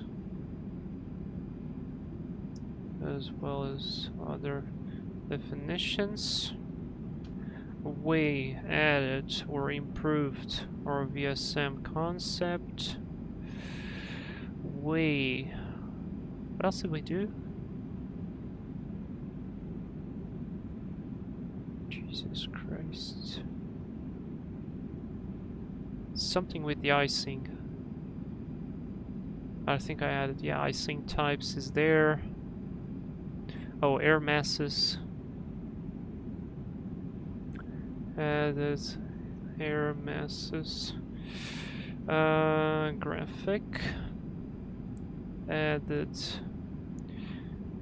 basic atmospheric description, ISA, and lapse rates. Yep, that's a long change log for this version.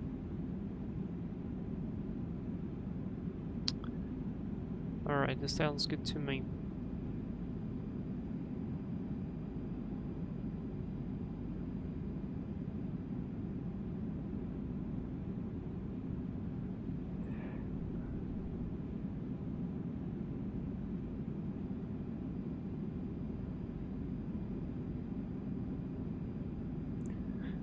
Copy this one. Oh no! Wait. I need this first. Let's go to runway environment and add this little topic about grooved runways.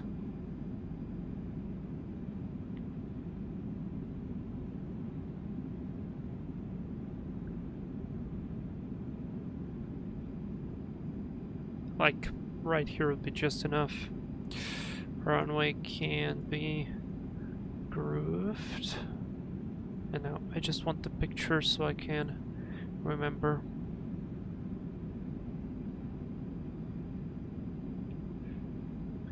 As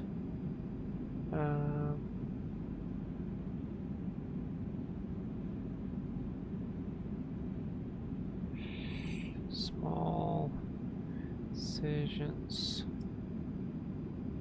That's not the right word. In the asphalt.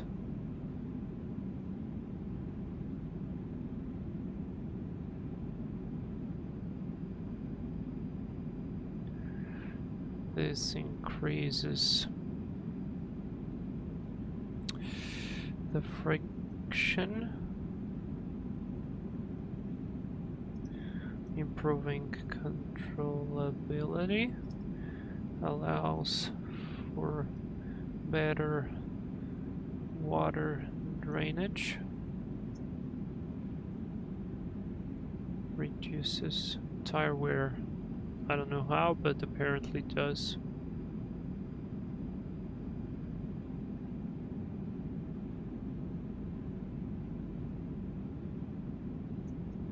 Overall improving safety of operation on the runway. Nice, I can delete this. This one has to be like that.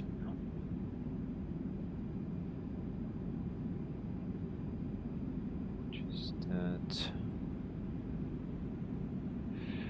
Alright.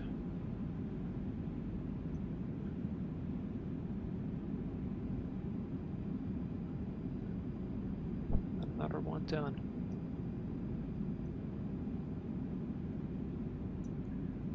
I need to add this one for contaminated runway. This one is very important for performance. We have to understand what is a contaminated runway, or when is it considered a contaminated runway. V-speeds during takeoff, runway lights. How about I do it like this? Nah. It is better like that.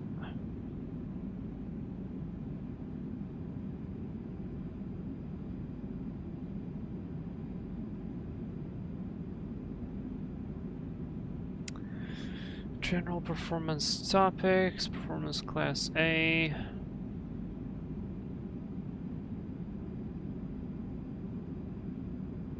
I mean, I could literally just add the indication here.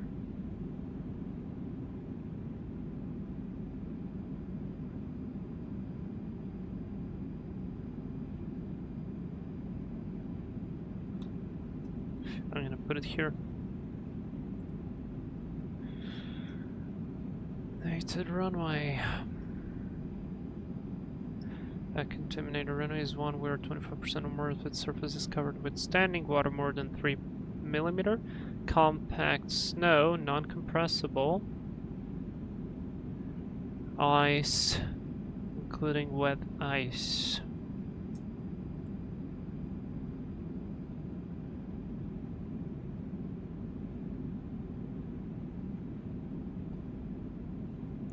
Or maybe I put this.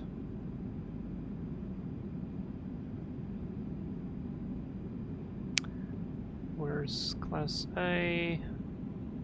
Class B. Perfect. I'm gonna put it here.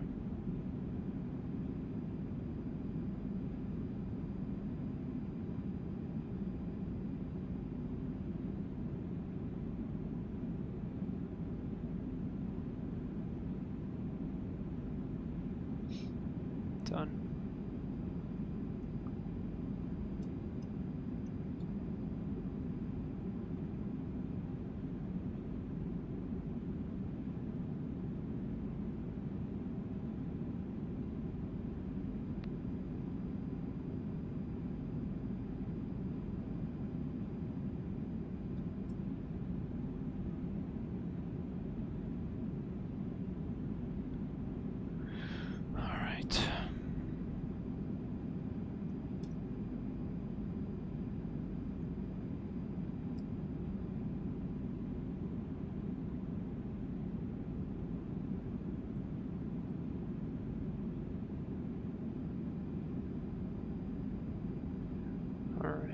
Good. Contaminated runway is added. What else? Hydroplanning. Oh, this one is very useful. So this one is very, very useful, especially because I need to put this one somewhere.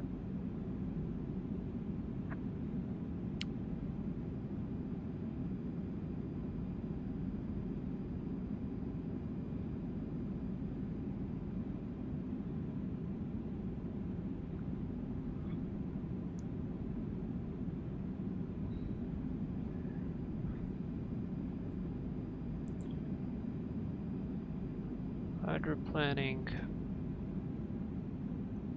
are 3 types.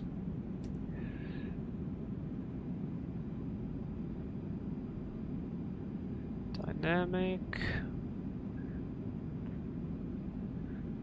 viscous is contaminated, and reverted rubber is when we have a wheel lock-up. Basically, the dynamic is the used.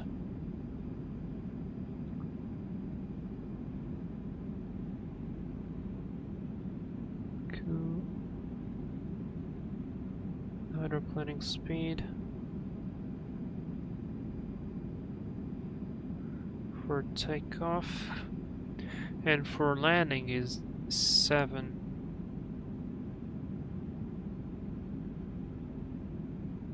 for landing.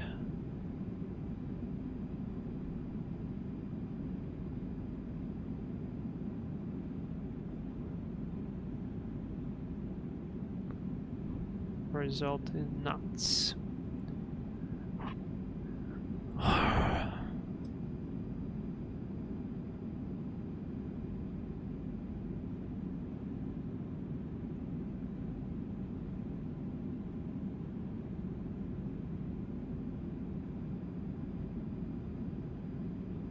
Okay, that's good.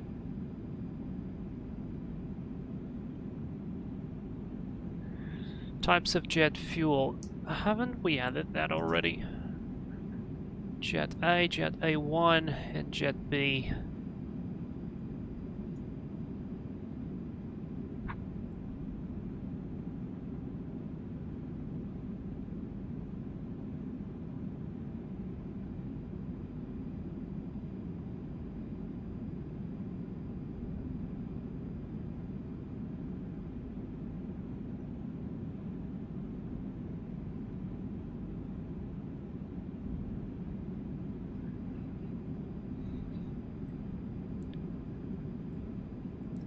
Edit hydroplanning types and calculation.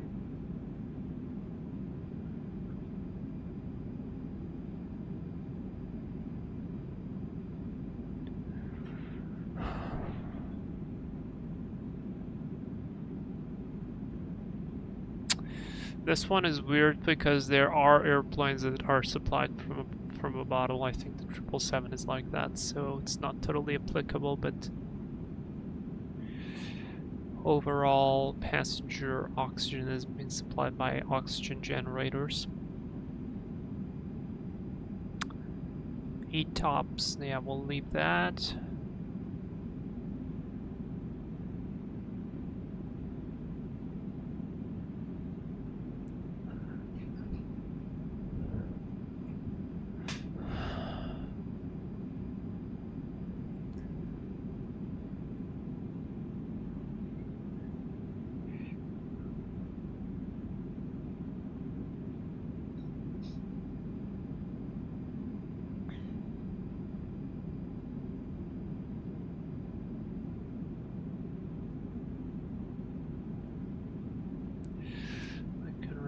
This. Alright, runway end identification lights. I think we spoke about this. Taxiway, runway edge lights, all of that stuff. I'm pretty sure we already spoke about this on the runway environment regarding colors and so on.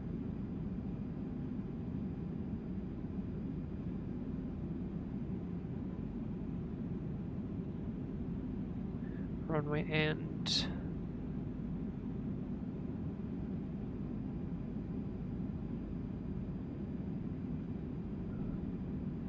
I mean, I could add this one. Oops.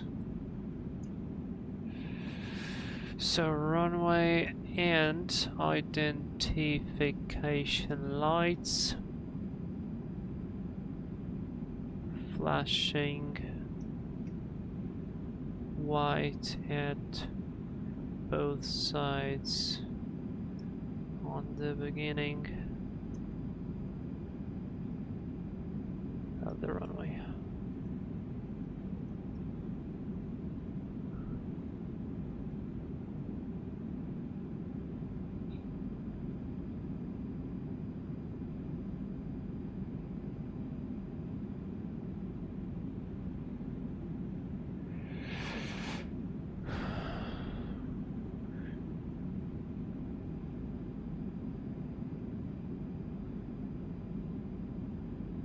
Each side of the threshold.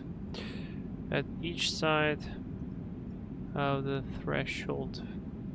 That would be the most correct spelling.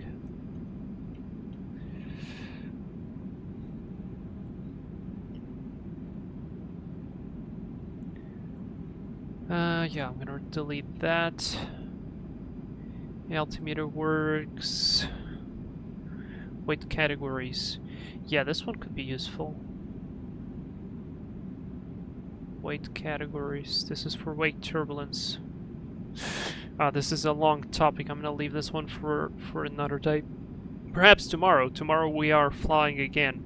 I'll be definitely flying tomorrow, but with the 777, and we'll be attending the Kai-Tak event. We'll be departing from Singapore on Singapore Airlines 777. That'll be an interesting flight tomorrow. I'm not departing from Busan for the event, because otherwise we're gonna have ATC from the very start until the very end, and I still want a little bit of quiet time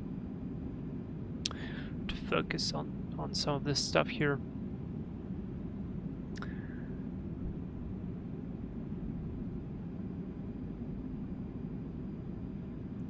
Yeah, this one is good. What is this? Okay, that's the following. Here's speed indicator. Oh, what is this communication?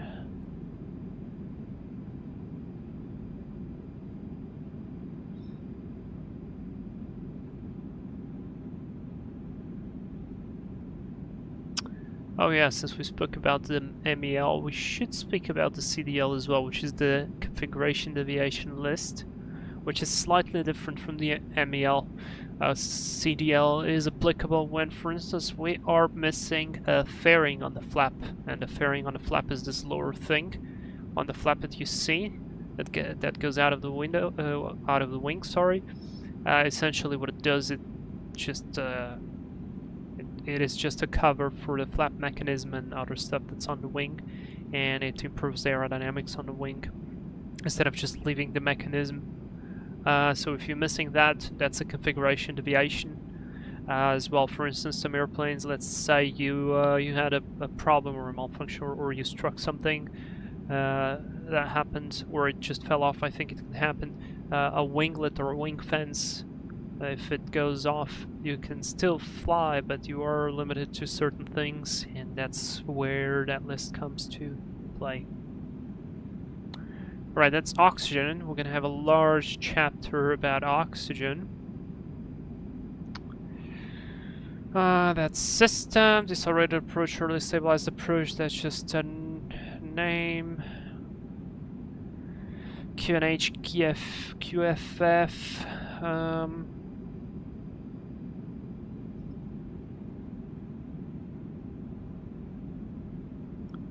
Oh yeah, I wrote this. This is part of the oxygen stuff. I mean, I didn't write this, I took this from the EASA stuff.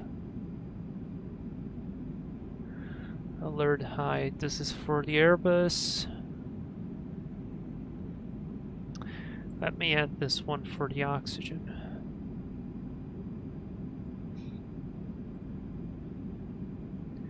And let me see, do I have oxygen here? Not this one. Use of supplemental oxygen. Okay, I started the chapter, but I didn't go deep. Low visibility conditions. Alright, we'll do it like this.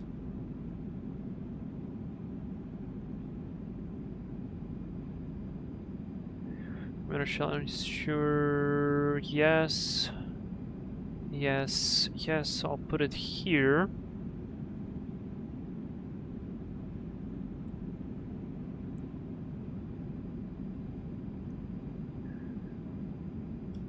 I'll put it like this. If certification for operation above 25,000 feet, request must be oxygen passing, equipment meeting following requirements.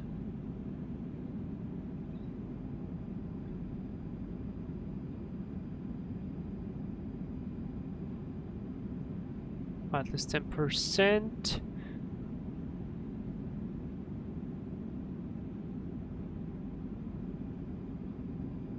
Operation above 25,000.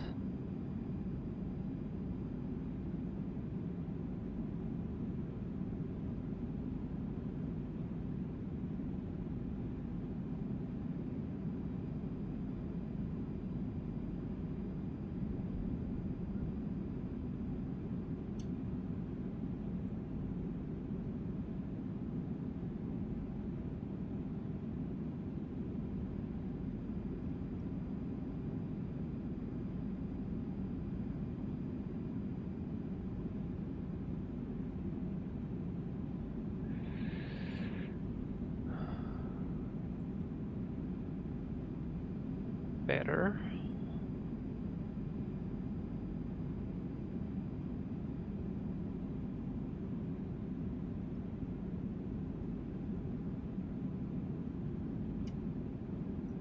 Flashing light.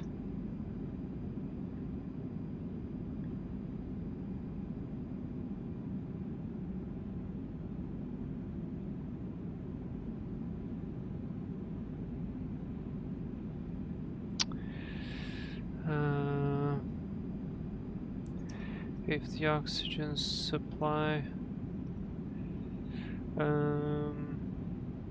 is depleted, mask will how do they collapse over the face. It may also have a flashing light to indicate this condition.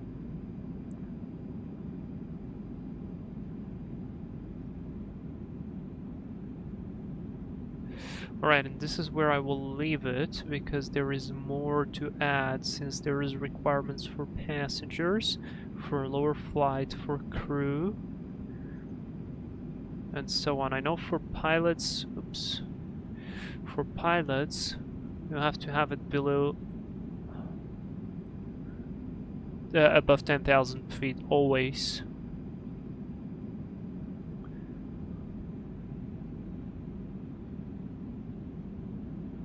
But there is a very nice graph that I will put here later. And this one should be like this.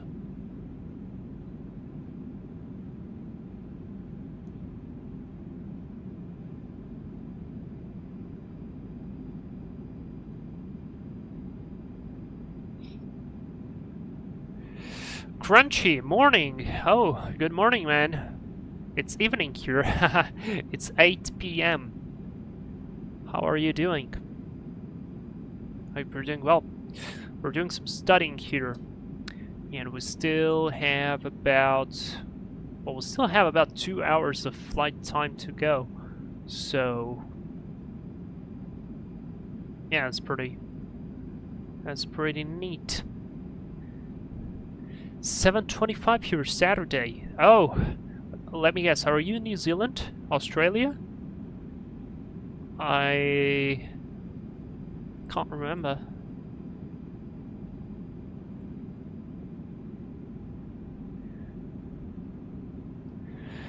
Oh god, chart types. I hate that.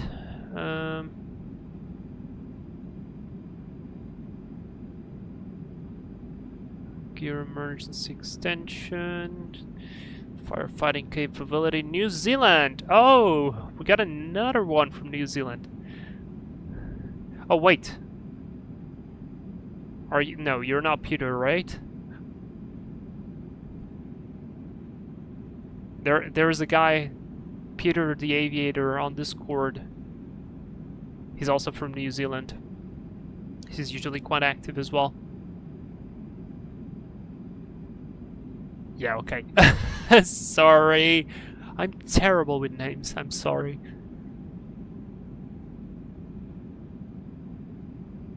Alright, a bunch of pictures that I added here. This is engine stuff. Engines, range, load factor. I mates with him in your server, but not that active, sorry. No problem, man. The server is just a place where people hang out when they want. In fact, you know, I kind of hate that that part when you watch something and you are kind of being motivated to do certain things, like, hey, go this, go there, do that, and I try not to do it, to be honest. So just feel free to do whatever you want, man. As long as you enjoy the space and stuff, so...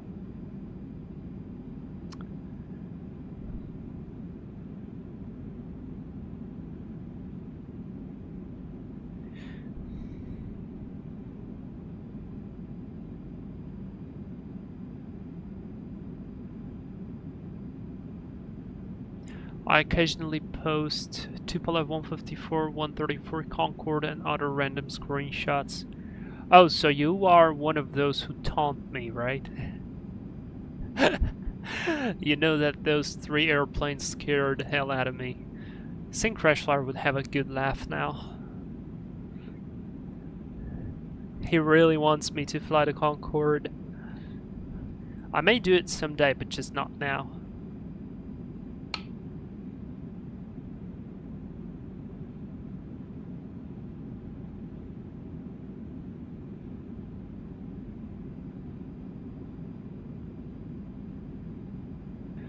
I mean, at this point I could just grab dinner. It's 8:30 p.m. Yeah, I think I might grab dinner in a second. We still have plenty to go. 1 hour and 37. Where are we? Yeah, we are not even. I mean, we are halfway right now. Literally. So let's see, where's the 727? Oh, we're close. We are close with the 727.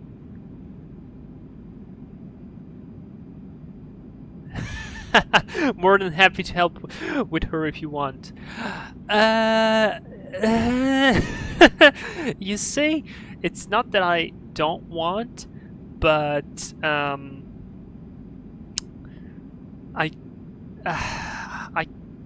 it's hard to say. I'm genuinely interested by that airplane. To a certain point, I think it's ugly. But I respect it very much. And I watched, there is an incredible 2-part documentary filmed with British Airways about the Concorde. And the documentary starts with the largest flex I have ever seen in aviation. It starts with the captain walking over, I think he actually comes out of the overwing exit, and he walks over the wing of the Concorde, starting with the intro. And the video is very much like you see Just Planes and so on. It's an old video, of course, but very well filmed. And they go from London Heathrow. It is very interesting to see that even like the taxiway markings and so on, it's not as, I don't want to say advanced, but it's definitely more simple than what it is right now. And he talks about history of Concorde, all of that stuff, and then they do the flight. And they do the flight to New York, and they do the flight back. And during the flight engineer almost gives you a tutorial of the airplane, and he explains so much about it. He explains all the stuff that he does with the fuel transfer because of the. I mean, it's a really nice, really nice documentary, and I like the idea of doing London to New York in 3 hours. Like, that's interesting, okay? That would be not a 6-hour flight, that would be 3 hours, which could be doable. We could be doing it right now, for instance. So, yeah. But then I just look at the cockpit, and, you know, right now I'm studying for possible assessments that there could be, and there is just so much information. It's crazy, like the amount of stuff you have to know. It is, I mean, it's a little bit overwhelming. I love it. The thing is, I love it all, and I like studying it and all of that, but mix that with work, mix that with all other stuff, and basically you're always running behind something. Like, okay, I need to revise some IFR procedures. You revise the IFR procedures, then you think, oh crap, I forgot something about meteorology. Then you revise that, and like when you are at the 5th stage of revising something, you already kind of forgot the first one, or it's not perfect, you know. And it's just, yeah, it's crazy. And lately I've been noticing on my simulator that I feel like it's been a little bit harder to learn new airplanes because it's just too much. And since the Concorde, it is quite significantly different, and it's very, very complex, and I would probably fly it very rarely. To me right now it doesn't look like a very attractive option, but in the future it's definitely an open option. Like, I did a flight with helicopters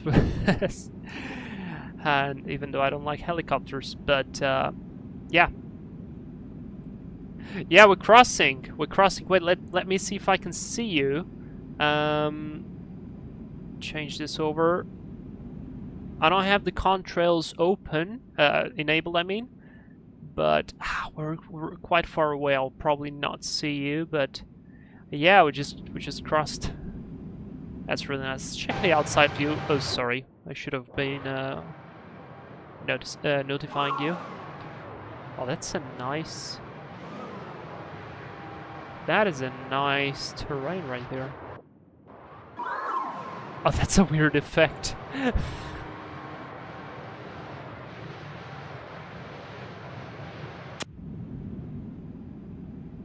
Wow. Terrain is really interesting, I must admit. Outside view again.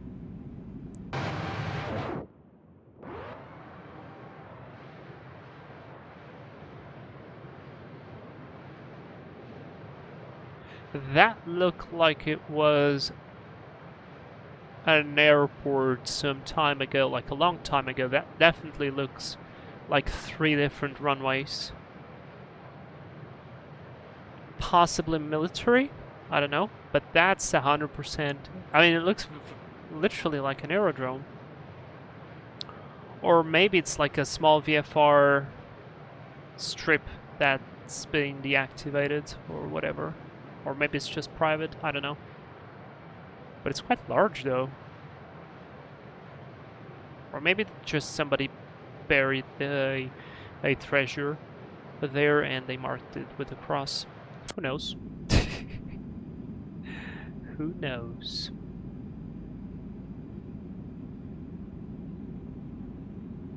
Yeah, I managed to put it in the right position. Hey Walney, how are you? Crunchy average show off, absolutely. I don't think I have ever seen something like that. In fact, let me just find it. Concorde, British Airways documentary. Because somebody sent me. Is it this thing? Oh, it could be it. Let me take the audio out. Nah, that one starts right from the wing. It's an incredible start. 2023. No, that's not it.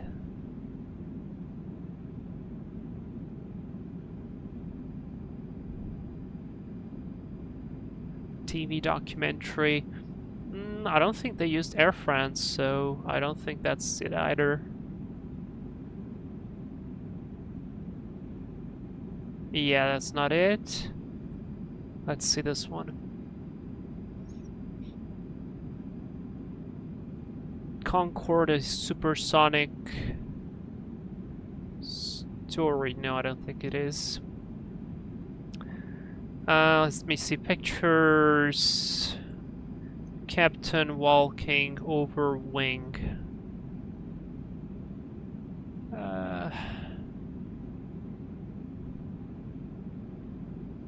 I mean, I should have it still somewhere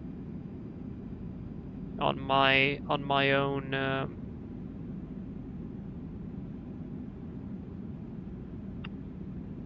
stuff, but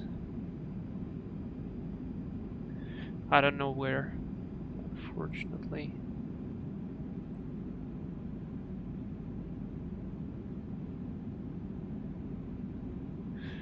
God damn it, where did I put it?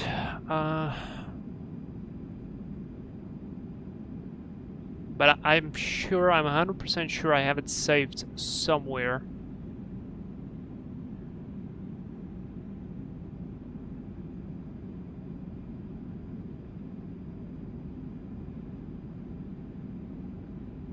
Maybe I have it in another computer? Oh, it's possible. Maybe I have it on the other computer.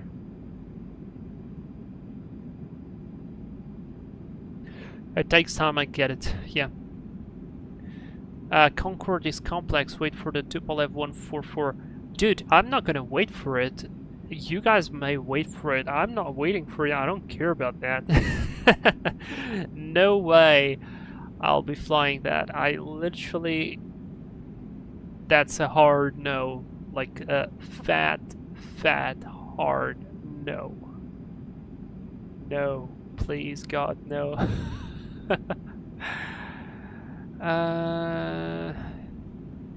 Jesus Christ, where could I put it? I thought I had it here, but apparently no.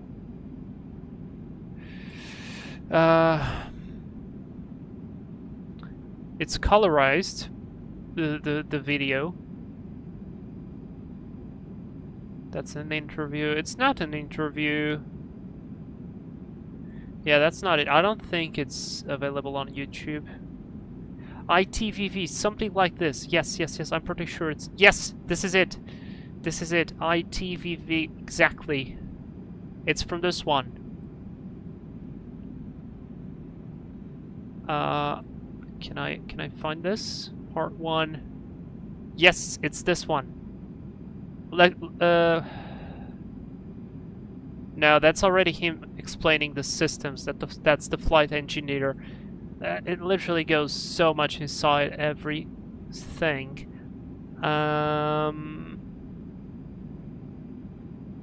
I'd love to find it.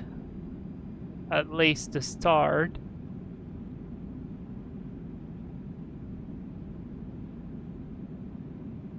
Oh, they did?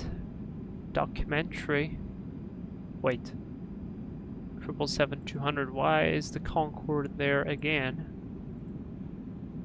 That seems like an old video. 777 Cathay Pacific. Oh, that's interesting. And I remember, I think somebody on LinkedIn actually posted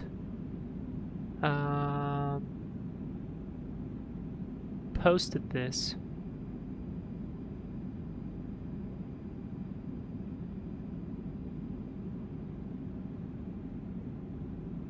Oh no, that's explained. What the hell? Ah, dude. I'd really love to find this.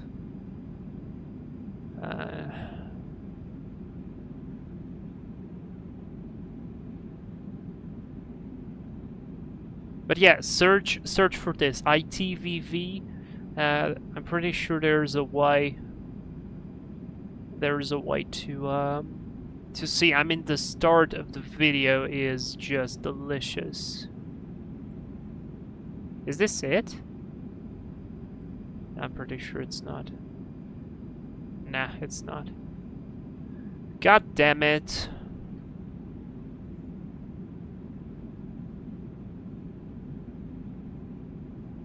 Let me grab my notebook. Maybe the video is there.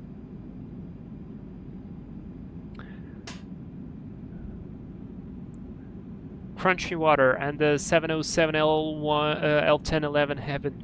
The 707 I don't mind. Once Nimbus comes out, I'll probably get it. That's one airplane that actually interests me quite a lot. So that one, yes, that one I'll get it. So L1011, you know, I don't like 3 jets. It's a weird thing, but I don't like 3 jets. It's I don't know. Maybe I'm just picky, but I don't like the MD-11. I don't like the MD, not the MD, whatever, the DC-10. Yeah, it's just, I don't know. Feels like those airplanes are not for me. But 707, absolutely, like that airplane, just for the historical part, for being it's not the first jet, but I would call it the first successful jet. First jet, probably correct, would be the Comet. but since they got those crashes because of the bad design, and then it got grounded for a certain amount of time, wouldn't call it completely. I mean, it was successful in a way that definitely something went on, and yeah.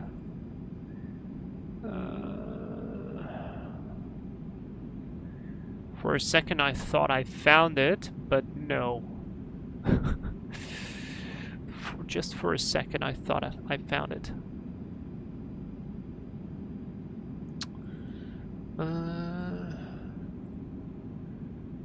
Trying to find it still.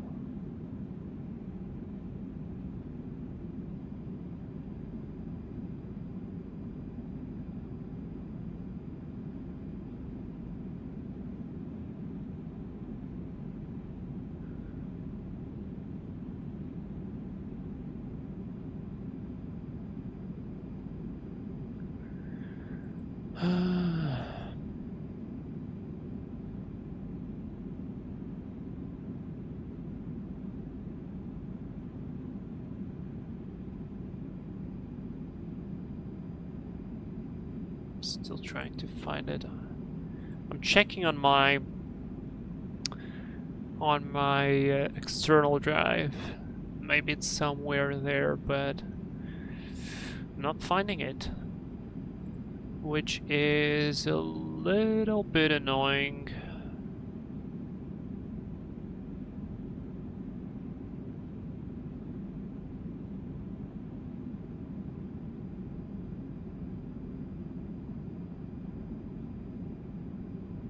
Let me grab my notebook.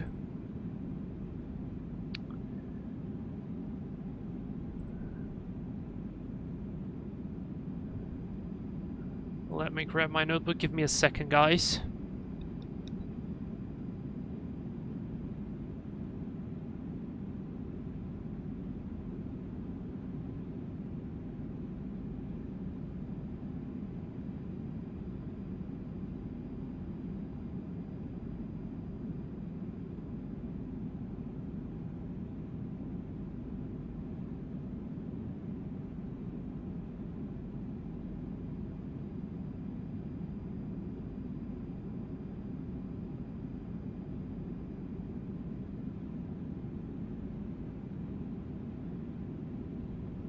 And I'm back.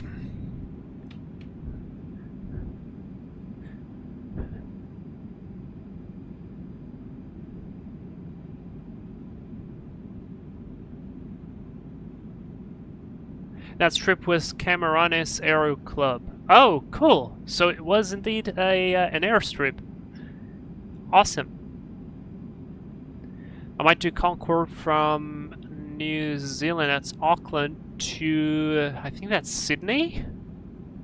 Oh, cool! That's a nice flight. How fast that is? 1 hour? Nah, maybe an hour and a half. Vlad, I recommend you to watch some interviews with John Hutchinson. He was a Concorde pilot for a long time. Okay, I think I actually got a video of the guy suggested somewhere. Alright, let me see if I find this. Well, it's definitely not here. It's also not here, and I'm kind of starting to... Did I delete it? That'd be extremely stupid if I did that. What the hell is this? This goes to the trash. Yeah, that's also not it. God damn it, did I really delete it? I cannot believe it.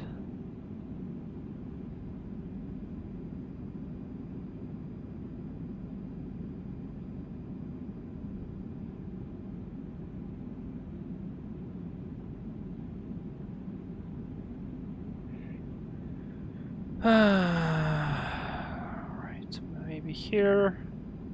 Nope. Maybe here.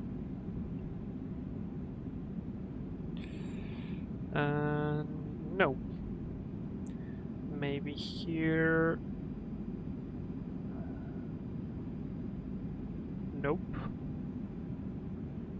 Okay, last chance has to be somewhere along here.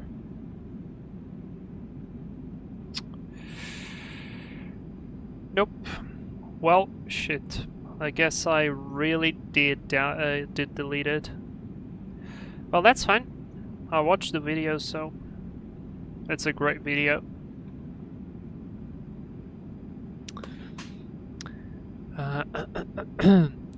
Off topic, but as a language nerd, I love seeing 3 languages all over your browser.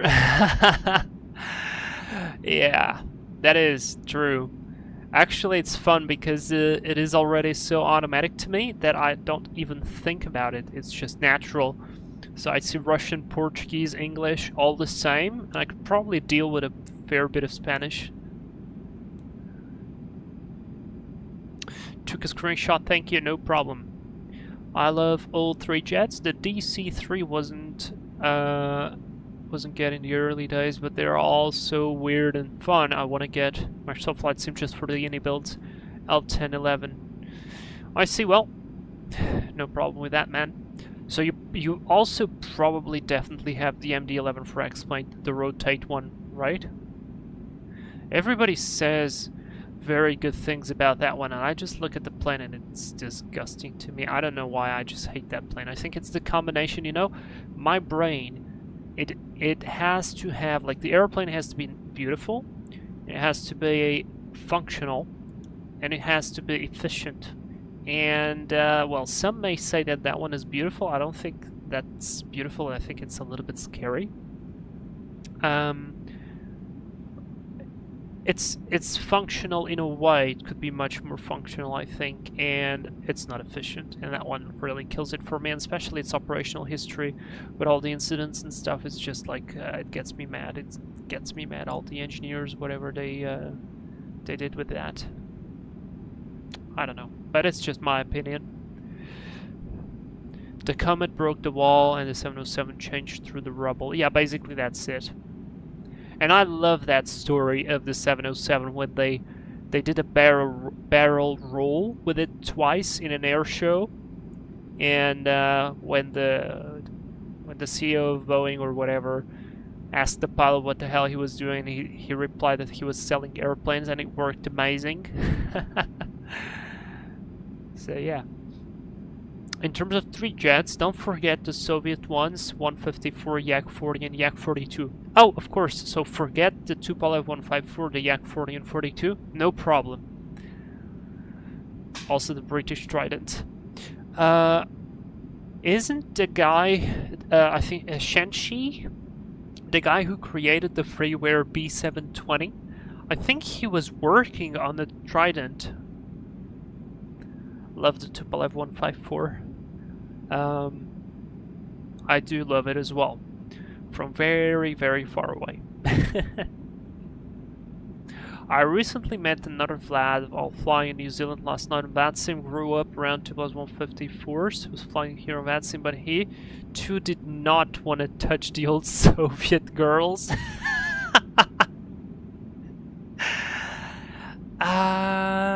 Maybe there is I don't know. I was about to say that maybe there is some explanation, but honestly, I have no clue. Yep, got the MD-11. She's a weird girl. To me, beautiful but weird, but amazing features. Seriously modern and incredible autopilot. What does it have that's modern and incredible in terms of autopilot? Like, what does it have that stands out? I'm just trying to understand it. He was making a BAC 111, like a Tupolev 13. Ah, a BAC, not a Trident. Okay, I'm mistaking, I guess. I saw something regarding a Trident some time ago, or maybe I'm confusing with the BAC 111. Probably I'm confusing myself with the BAC. But anyway. Okay, thanks guys. Alright, so it's 20:52 on the clock. We are 2 hours in. I'm seriously thinking about getting some food at this time and coming back and continuing the study later on. So yeah, probably that's exactly what I'm gonna do. So let's close this. Let's go into the cockpit. I'm gonna leave it here. You guys are gonna be first officers for a second, okay? I'm gonna leave it like this so you guys can monitor. I'm gonna call Susie into the flight deck because every time a member of the flight deck exits, there has to be a cabin crew that steps in and watches whatever the other pilot is doing. So we're gonna call Susie on the flight deck. She's our virtual flight attendant, and I'm gonna get and grab some food. I'm gonna be active in the chat anyway, so I'll be able to reply to your comments, but I'll be away from the microphone, away from the computer. So we will, I'll get to you probably in about maybe 15 minutes? Something like that. We'll see you in a bit. And just me reply this, reply to these messages. So the startup on the MD-11 is very Airbus, like a lot of automation. Okay. There was a freeware Trident for explain. Maybe that's why, Walney. Maybe that's why. Autopilot, nothing like any Boeing or Airbus. The autopilot was the hard part for me to learn. And the dial a flap, sick. I don't know what's dial a flap. And now I'm kind of curious to see what's the autopilot. I might check some videos, okay, on the airplane just out of curiosity, because I don't like the damn airplane so that much. I don't watch anything regarding to the airplane. But anyways, I'm gonna grab some food and I'll be back soon. And I should put probably this message here. I hope nothing weird appears. Captain on crew rest. Well, this message kinda is obscured. I need to improve this one.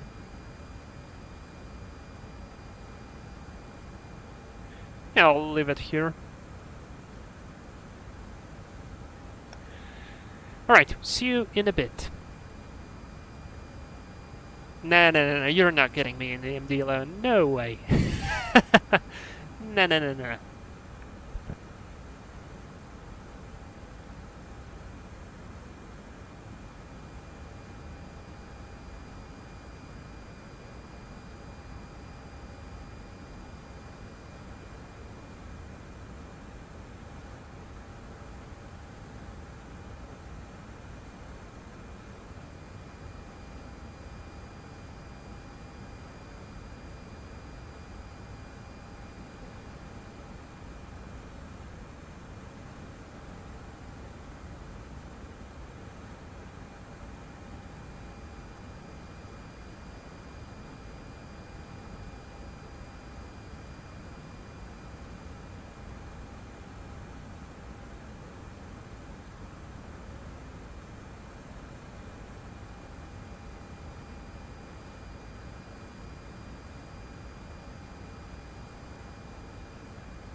Okay. I'm back. Seems like the plane is doing good. Is doing alright. Let's do a fuel check. We haven't done a single one in this flight. So we have 12,400 and we burned 16 to 60. That adds up correctly. So the fuel is doing good. We're doing pretty nicely, I think. And we are 113 miles from top of descent. Now the weird thing here is I have 2 top of descents. And I probably know why. Yeah, because we have flight level 370 here for whatever reason.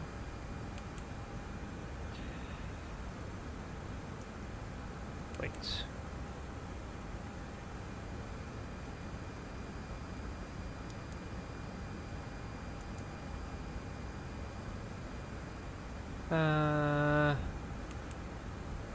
Gal, Mubes, yeah.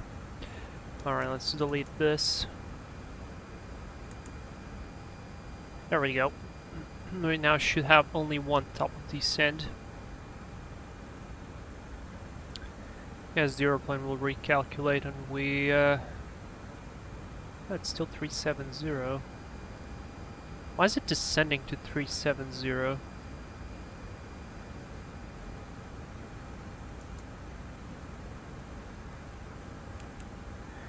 Has no altitude constraint here. There is no point in descending to 370.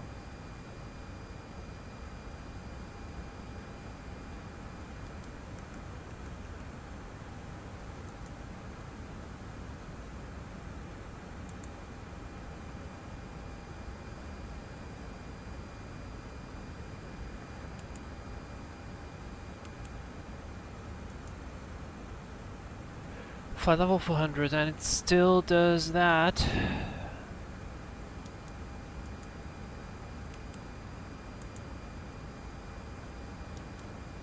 That's weird.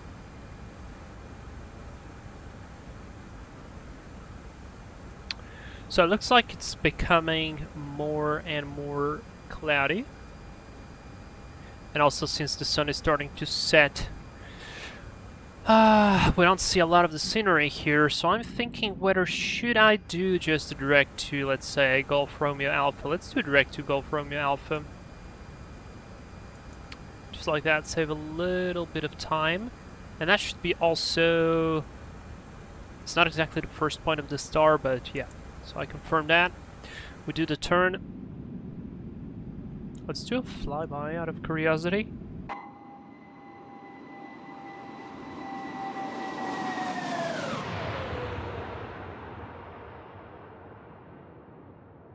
Yeah, it's incredible the speed of airplanes. It's really astonishing.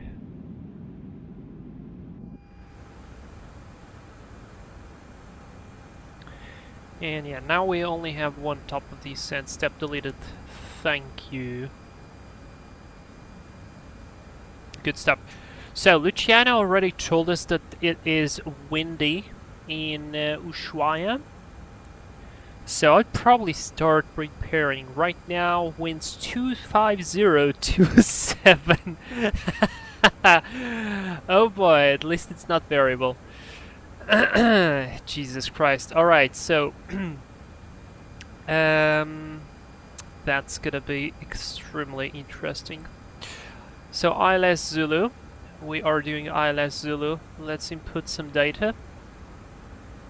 And... ILS Zulu is 269er on the Minimus. Barrow. Latest weather states as QNH 1017 with a temperature of 5 degrees. It's pretty cold there. Wind 250 at 17. And well, yeah, 250 at least it is headwind. Alright, let's go here and let's go load reset, compute. Auto brake low gives us enough margin, so let's go auto brake low. There is no need of going with a higher auto brake. Let's do Ushuaia 25. Insert secondary flight plan. I'll copy the active, just leave it there. So right now it gives us an extra time of 38 minutes. That's pretty good. So yeah, 21:15. 21:15. So we have about 45 minutes till landing. Let's use it back in the cabin. Flight has been going steady and smooth. Yeah, I think I made the right decision since we are really going into some clouds.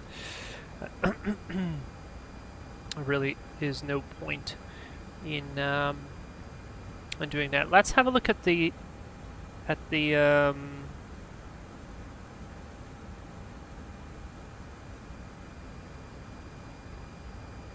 why is it not showing? What?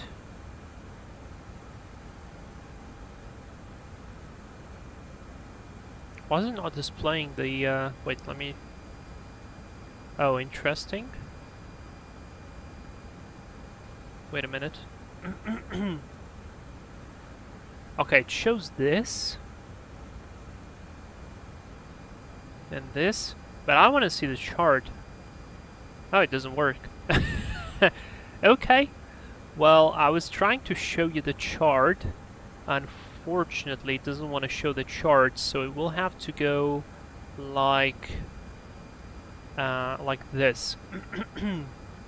So have a look at the chart. We're gonna come from Dable above flight level 140 then to Adpan. Whiskey Hotel 213, Whiskey Hotel 214, above 8, above 7, Mibok, max 220, above 6,500. And from Mibok, we'll be joining Whiskey Hotel 086 to Mugum and etc. That's my belief at least. Let's have a look if what we just saw is actually what we have in the box, since we have prepared the box on our departure. So there is Dable. Dable at Pan. That's correct, that's correct, that's correct. That's Mibok.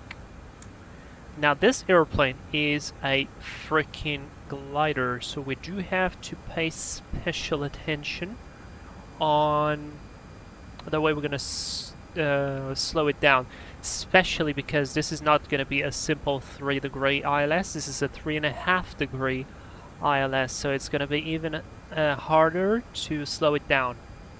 So probably by Mibok, I will be aiming to be at 200 knots, not more than that.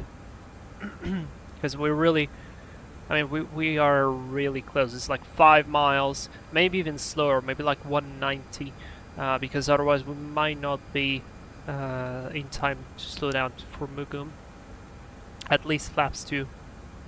I mean, we have to get those flaps out. Alright, auto brake, I've armed that, so that's alright. I've programmed the computer. The only thing that's missing here is the MSA of the airport, and for us, we can safely assume in case of a go-around. Since we'll be departing straight ahead, 9,200. I'll put 6,800 as a safety precaution. And also thrust reduction and acceleration will be 1,090. Just like that. Good. So that's set. We have 120 miles to go. That's pretty good. And I would probably also do a descent calculation on my own. So assuming I would want to be at Pan above flight level 100, that'd probably be the best point to look for. So let's go flight plan. Let's go fix info. Let's add Pan. And so flight level 100, we are at flight level 400, so that's 40 minus 10, that's 30. 30 times 3 is going to be 90. And I know we have a quite significant headwind, which should make our life a little bit easier. But I'm still going to add 100 miles, 10 miles, so that will total as 100. Let's see, our top of descent calculated is even earlier than that, so yeah, I'm gonna trust the the managed one. This one I like it. All right, good. So that's set. I think we could go for an arrival briefing.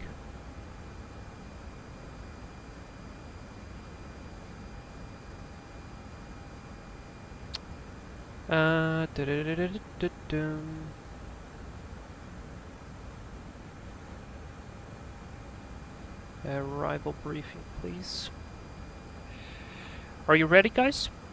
Let's go. So, the status of the flight so far has been good. Nothing out of the ordinary, which is great. The weather forecasted, or the weather in the airport right now is, as we knew, winds 250-27, good visibility, showers in the vicinity. Broken 3,500, temperature is 5, so we're definitely expecting icing conditions. No temps are fine. Icing conditions will be using the engine anti-ice, and if the airplane deems requireable, we'll engage the wing anti-ice as well. I'll be using terrain radar on my side, since that is a very mountainous area, and we are essentially in a fjord landing. Top of descent is arriving in about 104 miles by the MCDU. We will be arriving, even though I'm showing the chart, you guys for whatever reason cannot see it, which is quite honestly very annoying, because I have it displayed. Oh wait, never mind. I know what's the problem. No, not this one, sorry. There, this one. Oh wait, let me fix it. There we go. Now we have it. Alright, I know what was the problem. I'll explain it later. So, we'll do the arrival on page 10-2, which is going to be the W1 Quebec RNP arrival for runway 35. We have the RAME. We could even check it. We can check it after. So we require RNP1, which we comply with. And we already discussed all this stuff regarding the speed and altitude restrictions. From there, we're going to jump into the ILS Zulu on page 11-2, factor from the 19th of March of 2026. Starting from Whiskey Hotel 084 5800. Courses are going to be set. Final approach course 254, frequency 111.3. Identifiers Uniform Sierra, MSA 6400. Transition level will set up as flight level 090. Minimum is 269er, and important to remember that the glide slope is at 3.5 degrees and not 3, so that's definitely a significant consideration. In case of a missed approach, we're going to climb on course 254 to Whiskey Hotel 910, turn left direct to Whiskey Hotel 292, continue to Whiskey Hotel 488 and turn right direct to Ushuaia VOR, climbing to flight level 100, holding and proceeded as directed by ATC. What probably will happen is, if we're gonna try a second attempt, I'll just from Whiskey Hotel 488, I'll proceed to Whiskey Hotel 087 at something like 6,000 feet. So we'll see. I also have a max 185 knot here in the turn, so that's something to consider. Regarding the fuel, we still are showing an extra time of 37 minutes, which is good. It gives us at least one comfortable go around and then a little bit of extra for the diversion. I hope we will not require to divert, because it will be really painful from such a long flight, 2 hours and 45 minutes already. We'll be landing with, of course, flaps full. Auto brake is going to be low. And we'll vacate at the end of the runway by the right on Alpha, and then we will park on one of the parking positions for large airplanes, either parking position 3 or 2, or maybe even 1. I doubt 1, but we could go for 3 or even 4. We'll see how that goes. Additional stuff in terms of special considerations, I don't see any. We're not overweight, and we are not expecting any lost comms, so that seems good. That's the arrival briefing complete. If you have any questions or any suggestions, let me know.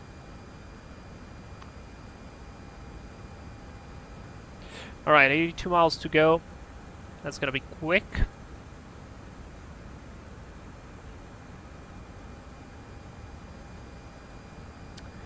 And yeah, that weather, I must admit, that weather worries me just a tiny bit. Those 17 knots. Not exactly the 17 knots, but it worries me because it's an A330 and it has quite different inertia that I'm not totally used to.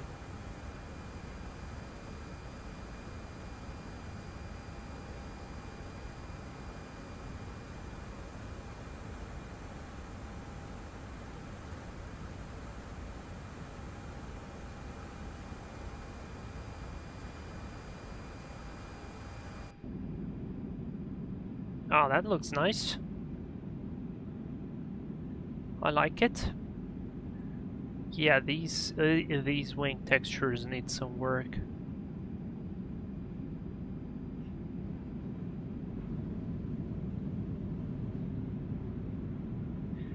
Let's do a flyby.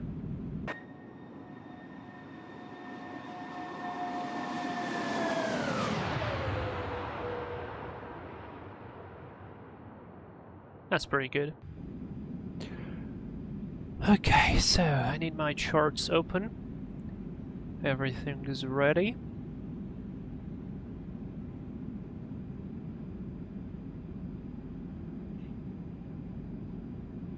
I'm really happy the way it turned out, this study.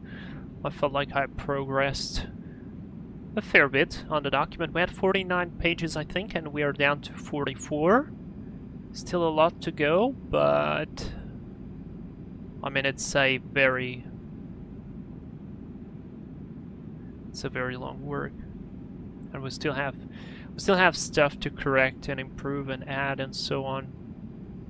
We're on 84 pages already. Pretty good. I'm pretty happy.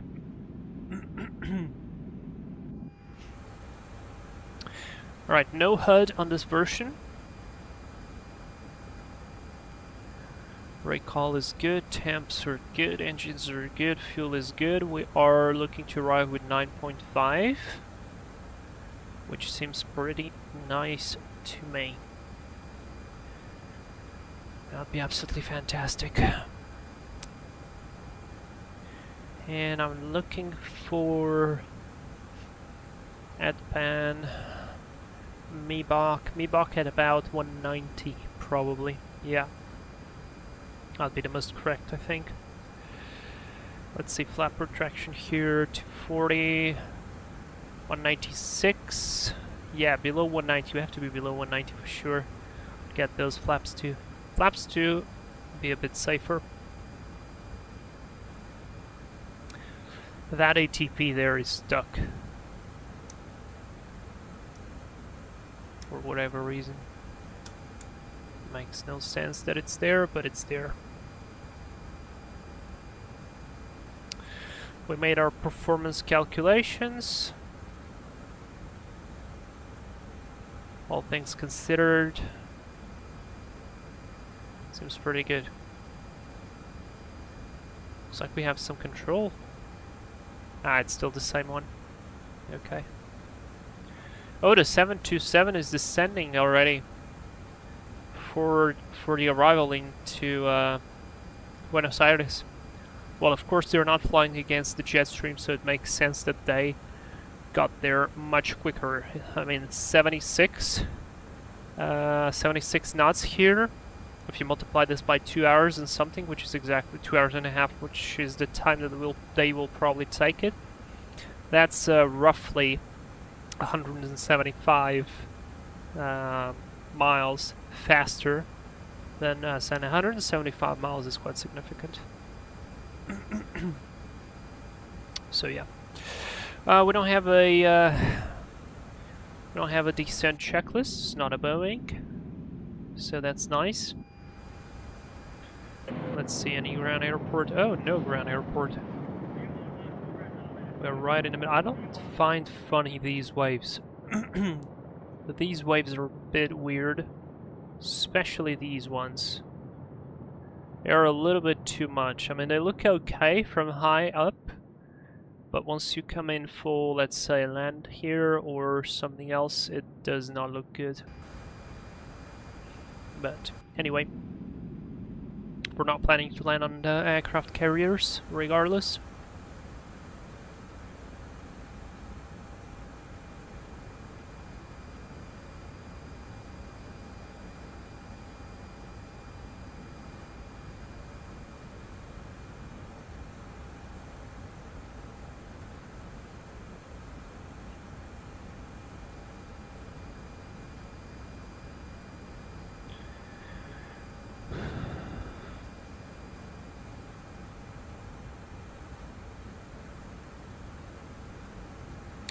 Stream tank transferred, I guess.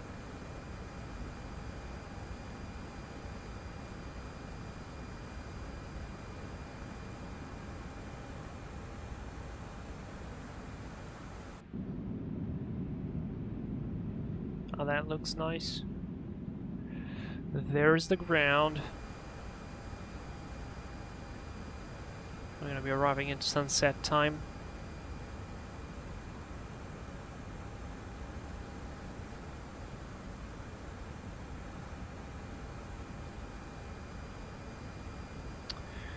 "42 miles to go." 6 minutes till descent.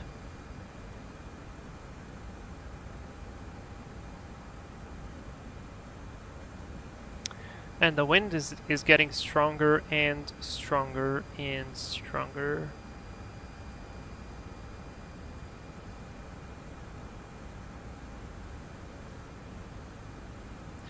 Chris Scott, hello. Good to see you. How are you doing? We are 40 miles from top of the descent. Already, briefing's complete. We're looking for 17 knots of direct headwind in Ushuaia and showers in the vicinity with definitely icing conditions. So it's going to be an interesting approach, I believe. Let's hope I do well.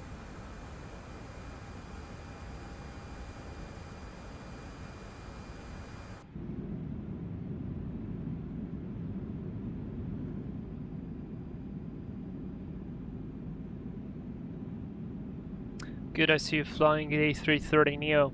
I like this airplane very much. I think it's quite underrated. I think it gets a lot of flack for textures, which, to be fair, at a certain part I can understand. I don't think the cockpit is that bad. I mean, they could definitely improve some of the cockpit if they make it like the A330 level. Sorry, A320 level. It would be much better, but it's not bad, honestly. And I think the systems are perfect. Oh, the engine, I'm running the Mango engine model. The engine mod. In fact, probably this is the thing that I can recommend from Mango with 100% confidence, is that if you want to get an engine model from them for the 330, do it, because it's really good. It's actually very, very detailed, and it transforms completely the way the airplane looks. I can't say that for their audio pack, which is not bad, but it's also not amazing. So yeah, Soundbox Studios for the win. Alright, let me grab already my terrain on ND before I forget. The weather radar is on. All the rest is done. So we're looking good. 24 miles. 2 hours and 55 minutes in the air, 30 minutes until landing. I think we're looking good.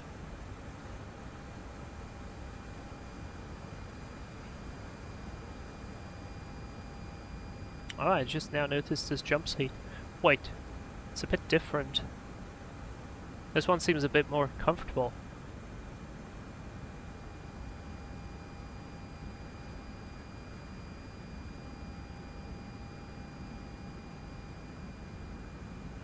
That's a nice view.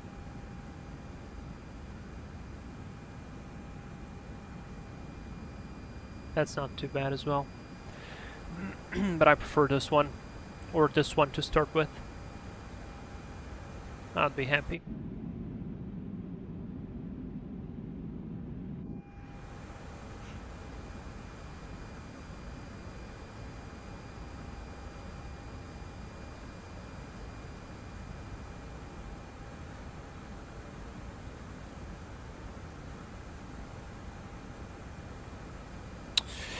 Tomorrow we'll be flying the 777, the 300ER, Singapore Airlines from Singapore to Kai Tak. There will be an event, but the event will be coming from Busan to Kai Tak. I don't want to do that flight because we will be all under control and I need some quiet to study. Use the time to study.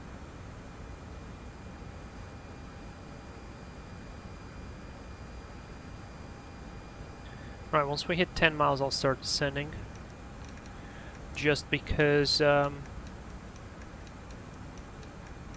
otherwise, I mean, we might start descending away from the wind. Very slowly. Alright. Cabin crew, start of descent. Descent. Simulation. How's the flight going? I'm approaching Buenos Aires. Oh, I was just looking at you. I actually just commented like a couple of minutes ago saying that you are already on approach basically into the airfield. I mean the wind has definitely helped you out because you departed later than me, but you will arrive earlier than I will. So that's nice. That's win for you.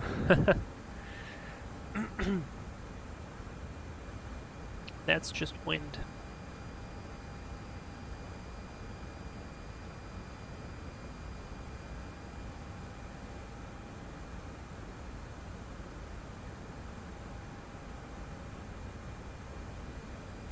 But yeah, here the flight is going pretty well. I'm happy with how it is turning out.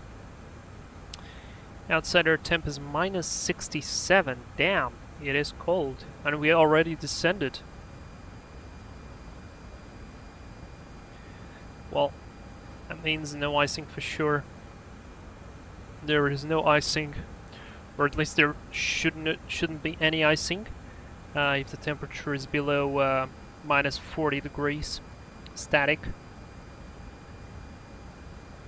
So you switch on anti-icing when you are below 10 degrees of total air temperature and visible moisture until minus 40 static air temp. Now I'm not sure if we're gonna get into these clouds and it's gonna start being bumpy, so I'm gonna probably put the seatbelt signs on. This way, get those passengers seated a little bit early. But at least if we get a bump or so, they don't fly off. Chris Scott, I don't think Aerolíneas Argentinas has their A330-900NEOs yet, right? No, they don't have it yet, but it is on their fleet expansion plan.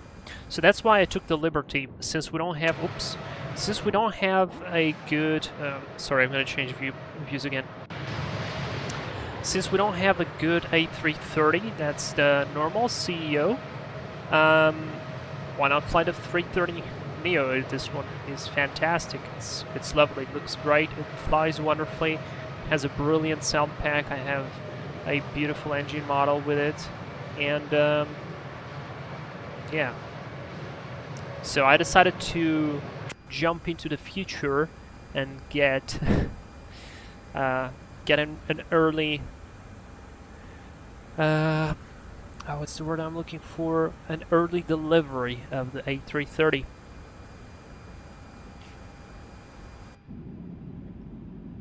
German Flight Simmer, hey, do you think the aircraft is worth $90? I would like to wait for a sale, but I have no idea when there will be one. Not know if I can wait and how long. I think there was supposed to be soon a sale in September, like at the start of September.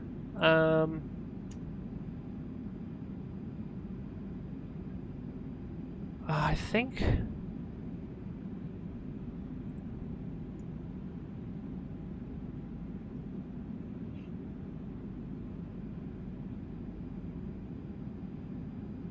Labor Day. Flash sales. Labor Day. When is the Labor Day? 2026. Yep, Labor Day, September 7th, 2026. So you will most probably have a sale at that point. Oh my, that looks nice. So September the 7th. This is like 2 weeks. I would wait 2 weeks, to be fair. Oh, Ekaterina, wonderful views. Yes.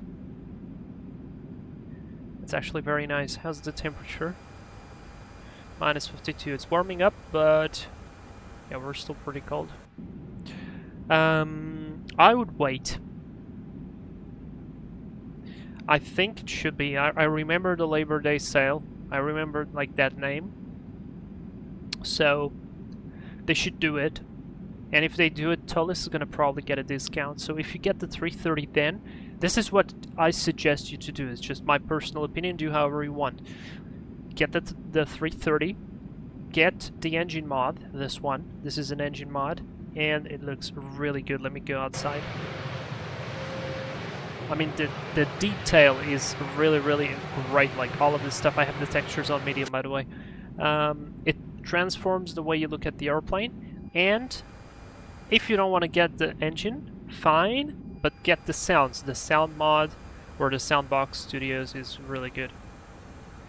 Alright, so honestly at this point it's fine, we cross the weather, no problem, but I'm not gonna put the seatbelt sign off at this point, since in a few minutes we're gonna be going already for the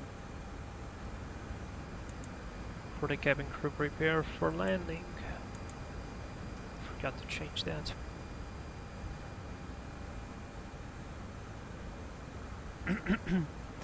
September sounds good. I think I'll be able to wait, but if there is none, do you think it's worth $90?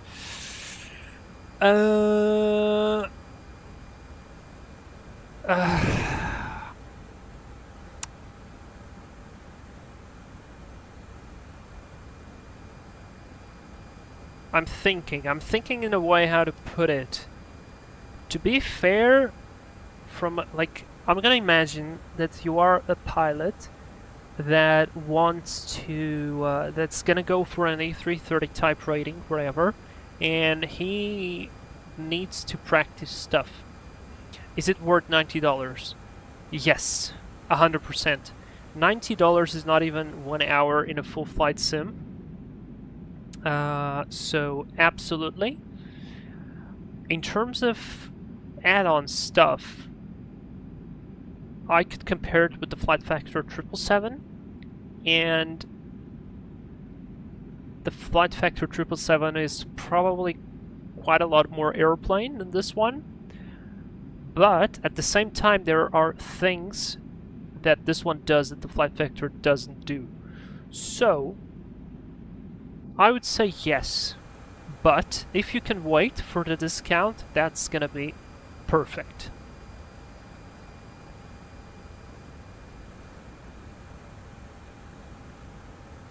And no worries.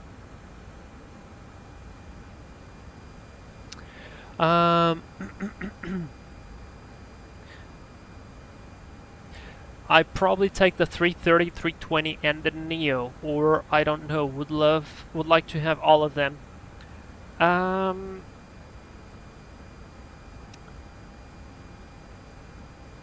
Honestly, unless you have a specific airline that flies the 320, specifically the 320, I would suggest you to get the 321 with the Neo expansion, because the Neo expansion on the 321 is not only 2 engines but 3 different airplane configurations. It's the normal Neo, the Neo long range, and the Neo extra long range, and they have all the differences. Plus the 321, I feel like it's a funnier airplane. But then it depends, like the 320 is the normal base model. It depends on what you want to do. But I would grab the 321. In fact, I grabbed the 319 first of all Tolisses because it was their first. And then I grabbed the 321, and I had the both on both sides, and it was really nice. Because the 319 is like that little jet pocket rocket airplane that you can kind of go to smaller airports, go in the middle of the mountains. It's really nice to hand fly. It kind of does it all, you know. And the 321, it's almost a heavier jet, but while not being a heavier jet, so it's cool. Do you use any camera add-on? Your transitions are so smooth. I've upgraded a graphics card recently. Probably that's the culprit, and also the Toliss, luckily, because the 330 can remove the inside cabin. I can save quite a lot of performance, but no, this is normal camera from X-Plane. I just saved my views, and I just exchanged the views, and that's it. Like look at the detail of this engine. It's just really cool. And that's some terrain, outside view.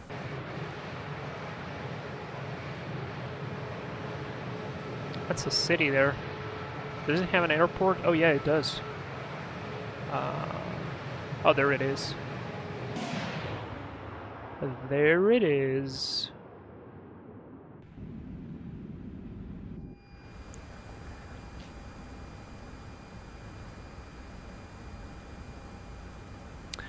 I think release Argentina's are A330-900. The first one is expected to be delivered in 2027, and 6 are going to be coming in the first half of 2028. I think you are completely right. From what I read, those were the numbers. I made a mistake there. The 330-900 are expected to be delivered in the first half of 2028. Something along there. Yeah.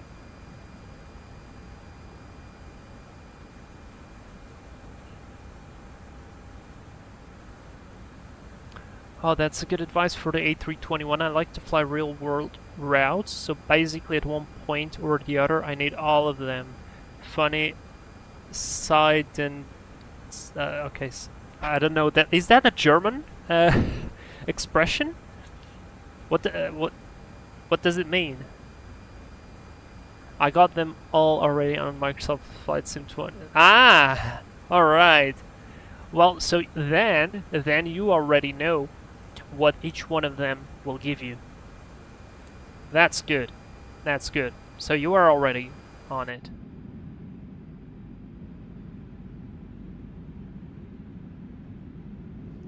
You are on it.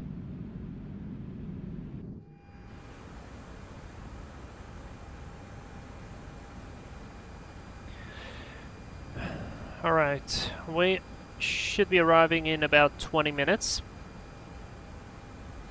That's good. Ah, side note. Oh, sorry. Yeah. Well, that's cool. That's really cool. And that was That was Chris Scott, subscribed. Thank you very much. Welcome to the channel.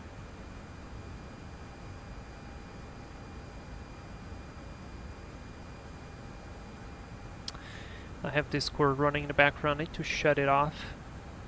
Save a little bit of performance. There we go, that's much better. Alright, so we are inbound Dabley, 21 miles to go. Holding up the speed nicely.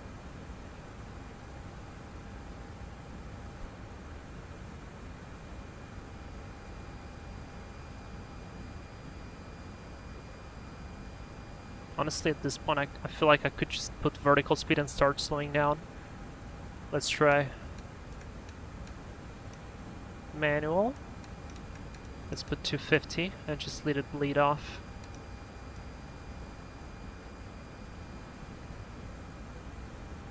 Look at this, we are at idle.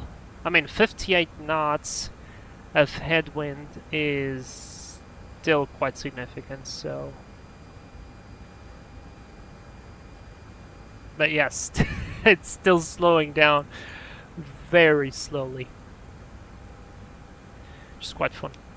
This is a glider that flying this airplane really requires you to change the chip inside of your brain. This and the triple, I mean, probably any heavy, the 742 as well. But this one particularly is probably the worst of them all.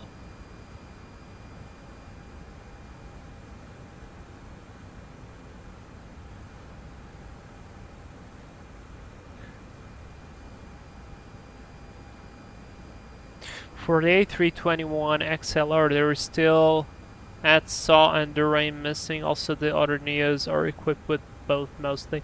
Stephens, absolutely, you are absolutely right. I'm so waiting for the Duraims as well. Once you try that, you never want to go back. That is just such a nice panel. I don't know what are they waiting for to add that, honestly. If they have it on the 330neo, why not port it to the 320? I don't know. What is the... oh, by the way, 15,000. Cabin crew, prepare for landing. So yeah, I don't know why... What is the reasoning for them to not do it, but... I mean, okay, fine. Also, we need to level off at 14,000.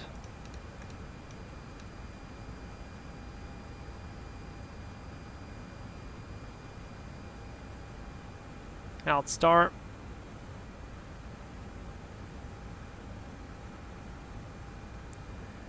When at this point I would probably just hit the...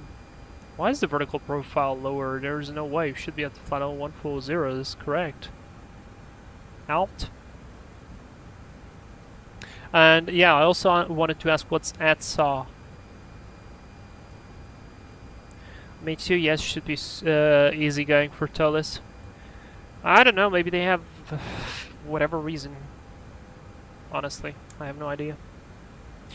Alright, let's go activate the approach phase. That's actually already active, never mind. Yeah, we passed the pink thing. So let's go manage speed.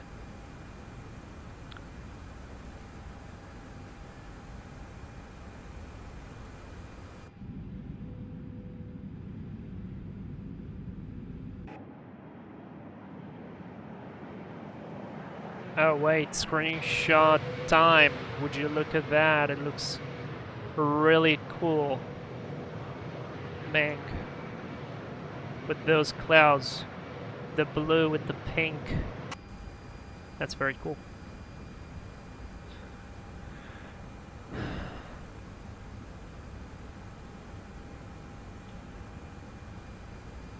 Alright, let's go flaps 1.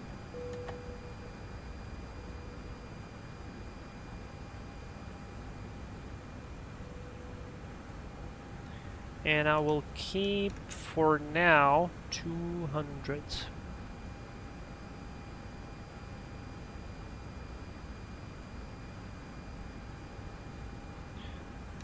Let's do 7. manage thrust idle descent. There's something going on with the vertical profile. We haven't passed Dabley, and yet it allowed me to descend. We may manage descent. There is something wrong with this profile. Look at that idle. 200 knots. Speed is going to probably increase a tad.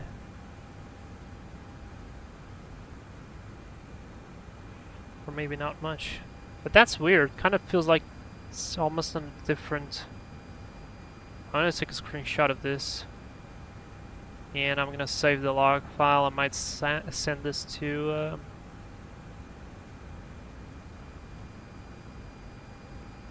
Toliss.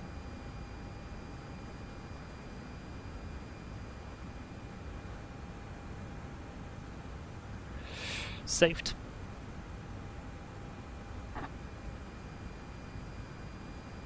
Almost like the animation is incorrect. And I'm pretty sure the airplane now is struggling to keep it. Yeah.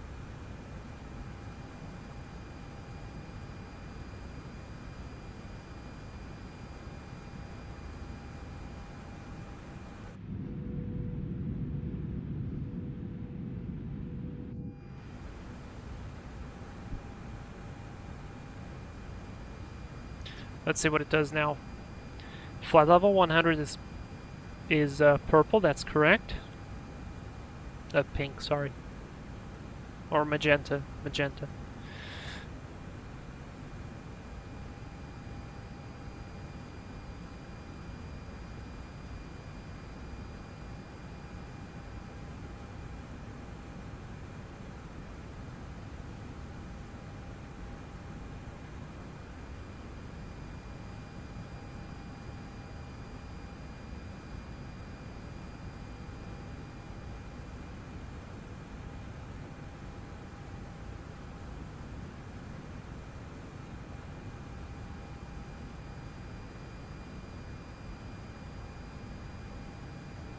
And I just now noticed that my monitor is starting to go crazy. The secondary one, luckily. I kind of see it flickering really bad.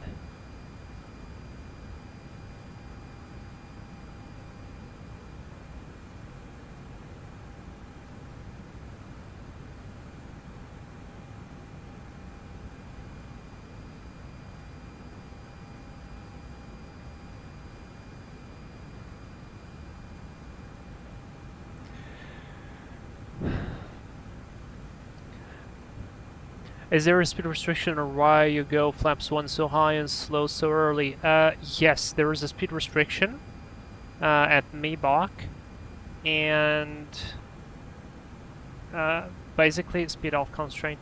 Basically, this airplane really struggles for slowing down. So because we have a couple of altitude restrictions, we have to keep relatively high because of the terrain. First I'll descend, yeah, now we're gonna descend. It makes it harder to slow down later, so that results with ourselves being on an unstabilized approach. So since I'm not like super hyper mega familiar with this airplane, I prefer to slow it down a tiny bit earlier and then do the rest. Alright, 10,000 feet, we got landing lights. I'm gonna put the wing lights on, the LS push buttons are on. And since the transition level is flight level 090, let me just confirm that the QNH should be about the same. And 1018 indeed it is. So let's go 1018. Once, twice, and 3 times. That is cross-check reading the same. Let's do an approach checklist. So, Barrow ref, QNH 1018, cross-check, seatbelts on minimum, Barrow 269er, auto brake low, engine mode is normal. Approach checklist complete. Also, we're entering the clouds and we are nice in condition, so let's put some engine anti-ice on. I mean, just look at this. We are flaps 1, no spoilers. Okay, and the airplane cannot even follow the vertical profile, even with flaps 1. So imagine me going this, like, woohoo, I have 5 miles to slow down from, I don't know, from 250 to whatever speed. That would put us in a quite funny, not so funny position, so that's why I did that.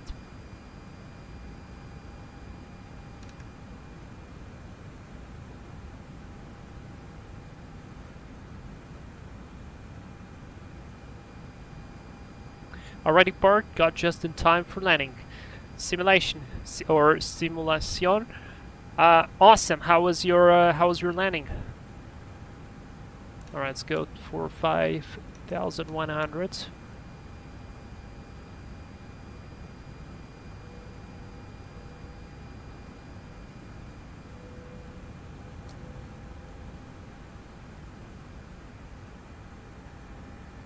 It's completely overcast. Gonna keep the engine NTIs for a little bit more. -8 on the outside. Total stands for -2. So yeah, still in icing conditions.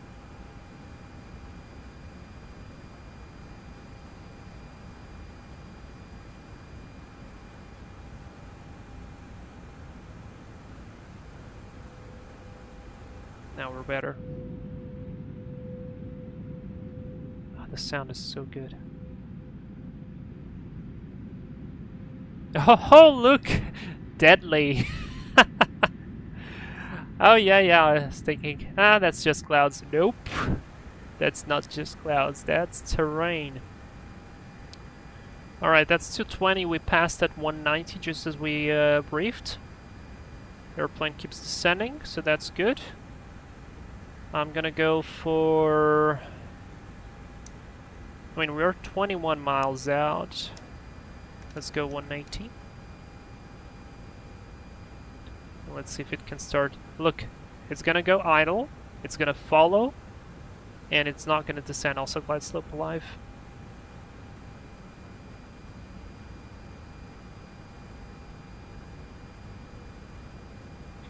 Alright, manage speed.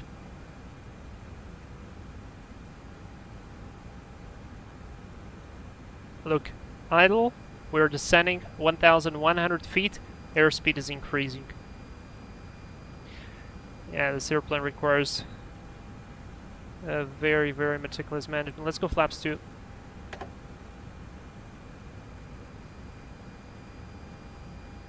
And I have my hand on the speed brake if I need it. Let's go approach mode armed. Autopilot 1+2 set. Lock cat 3 dual. Autopilot 1+2. Missed approach altitude was flight level 100.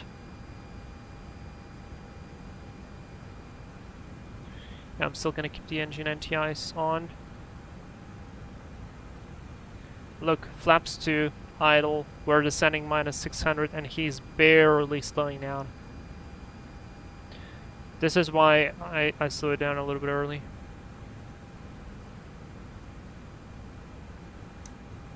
$16 miles out. Speed. There we go, a bit of a level off here, and it's gonna pick up. 2,500. Yeah, that's not true. That's completely not true. We are 5,000. Oh, wow! Would you look at that? Oh, that wing flex was not too bad. That's cool. Trust descent.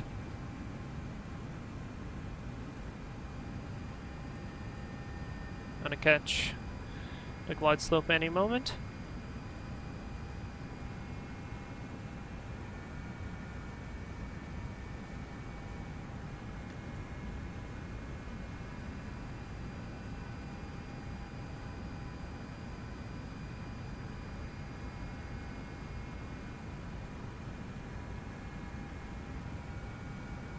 Speed. Alt star should change to glide slope star, mate. Glide slope start, thank you very much. Glide slope. There we go. Ushuaia traffic, Argentina 1870 heavy is 12 miles out for the ILS, runway 25. Ushuaia traffic.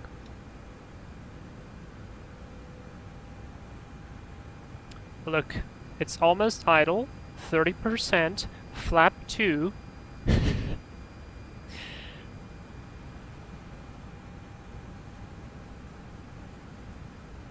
That's, yeah, 3.5 degree descent. Yeah, it's idle. It's idle. That's why, otherwise it will not stabilize. Oh boy, look at that view. Absolutely beautiful.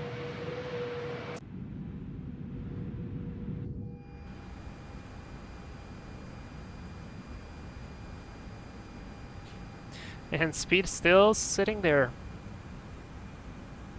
We are just gliding down. It's weird that I have no terrain indication here, because that's probably correct. We should be over water. Probably that's the case. Yeah. Yep, speed has increased again. And 41, imagine, we're getting 40 knot headwind, okay? We're not even, imagine how we would be descending here on this glide slope without 40 knots of headwind. It would be much worse.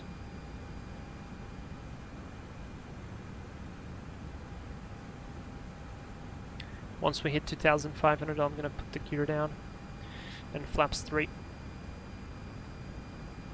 Unless I'll require to do it early, because it's still, it's accelerating. Alright, now what? Gear down. Spoilers aren't. And flap 3.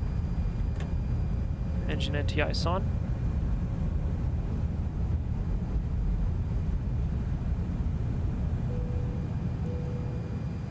Link the cabin. I missed the approach checklist.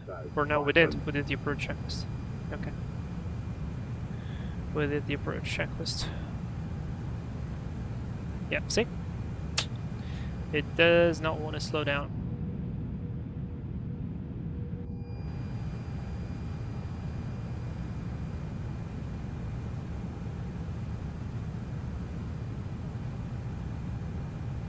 I'm delaying flaps full.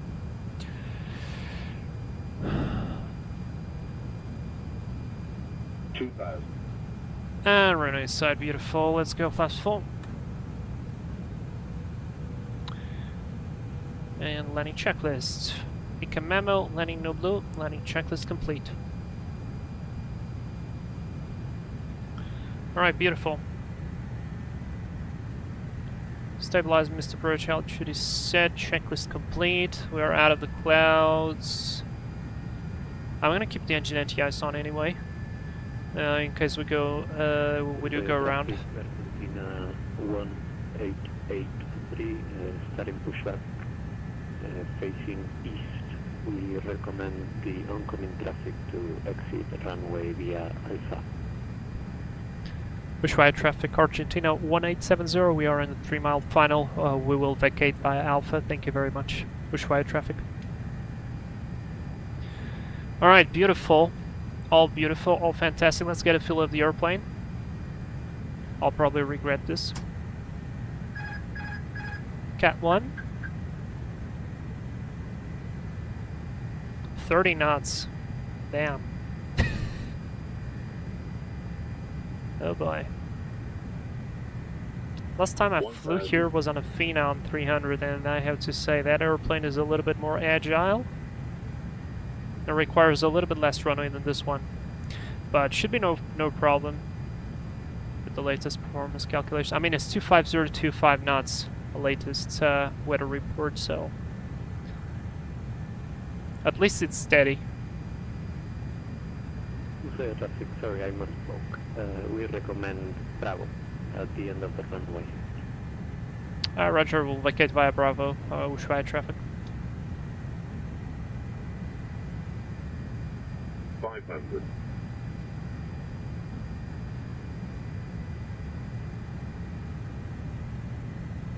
400. Land. 100 above. Runway inside. Minimum. Continue. 200. 100. Checked. 50. 40. 30. 20. Retard. 10. 5. Spoilers. Reverse screen. Decel.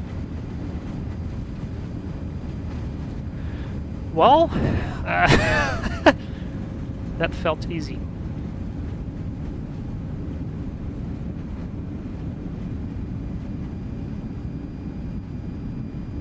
$70 knots. Manual brake. Off. Chrono on. And reverses out.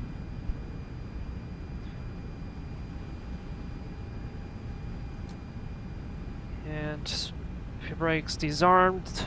First officer will do this, this, this, do this.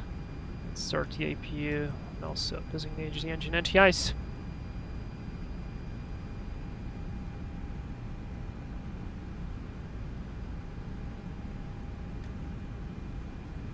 In taxi, holding short Alpha for the traffic. Next we'll backtrack runway 25, Argentina 188, Ushuaia traffic. Copy, it will be vacating via Bravo, and thank you very much for your coordination.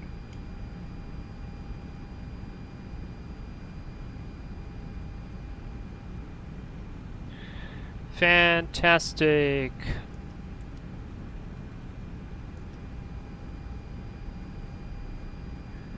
That was really nice. I'm really happy how that turned out. 3 hours and 32 minutes.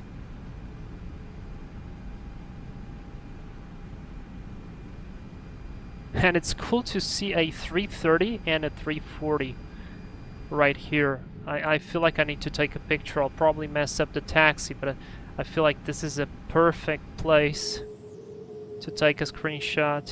And I'm gonna try to do it. Bang. Would you just look at that? Bang. Bang. Beautiful. Alright, lights. AP available. After landing checklist, please. After landing flaps retracted. Radar and protective winch here. Off and off. After landing checklist completed. We're not going to consider a single engine taxi. And we could go for number 1, to be fair. Probably do that. Runway turn off. Let's go to 1 Alpha.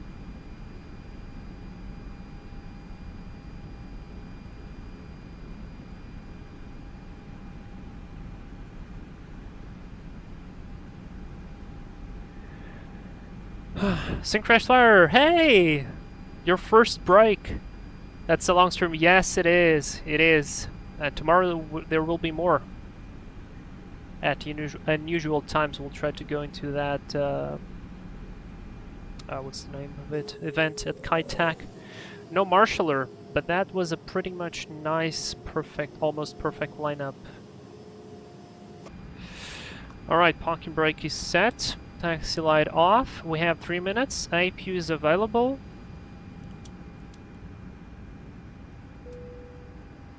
Seatbelt signs off, and below 10% beacon light off. First officer does this, this, and then goes and does this. We can unlock the door. Cabin crew doors to manual. And parking checklist. Parking brake or shocks, parking brake set, engines off, external lights set, fuel pumps off, yellow electric pump, well of course it's off, parking checklist is complete. I don't think we have a jetway here, so there will be no jetway, but... Oh wow, I already got people coming up. Let's set shocks, let's set external power, and let's open up this one.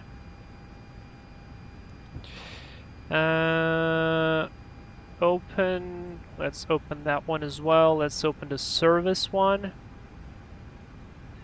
And no, this one I don't need, honestly. Very nice. Oh wait, I can't open the door? Ah. Nice. Alright, it's ugly. It's ugly anyway. Very good. What was that? Ah, that was the door. Very good. Very darkish.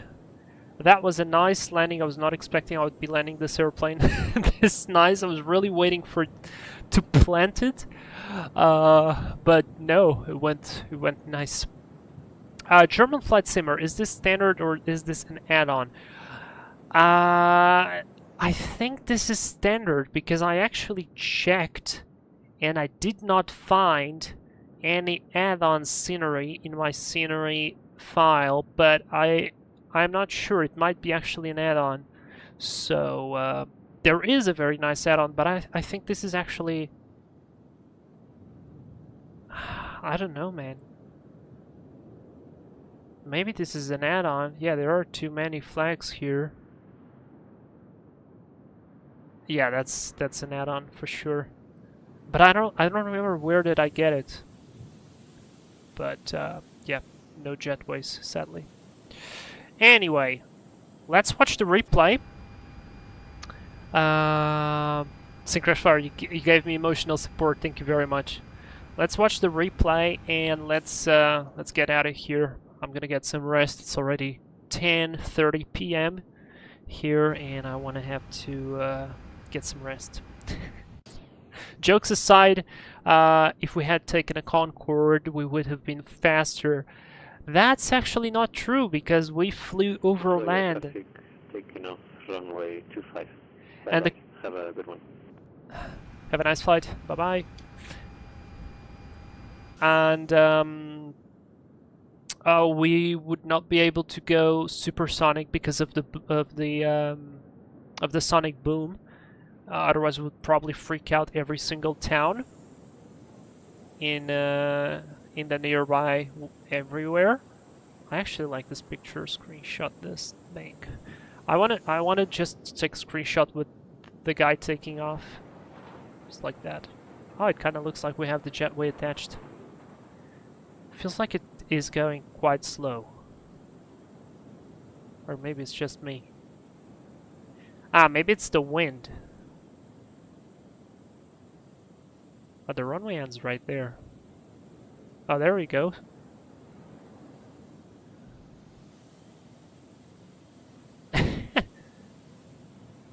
Yes. Ah! Okay, fine, whatever. Replay time. It's replay time. It's replay time. Let's watch it from here. I think is a good position. Hit the play. Let's watch. Yeah, it's gonna disconnect automatically. Once you enter replay mode, it automatically disconnects. So that was good. That was good.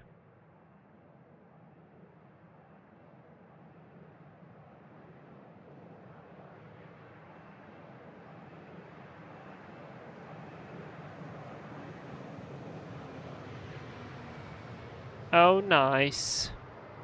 That was properly nice. And a smooth nose wheel as well. Wow. We gotta watch that again. Wait, I want to see that again. That was nice. I don't usually. That was really cool.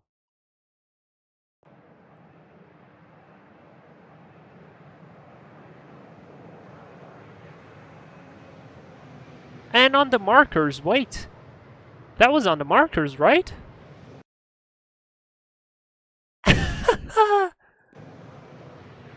Oh wow, that was really good. Oh my god. Alright, last replay from wing view. And then I'm off. And then I'm off. Just take one last screenshot.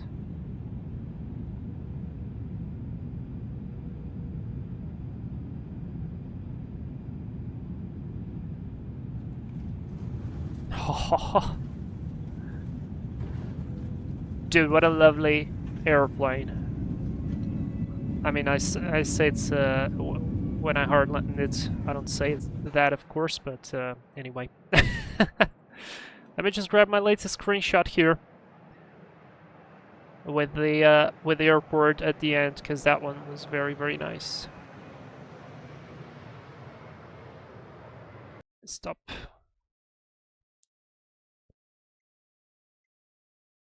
Yeah, just like this.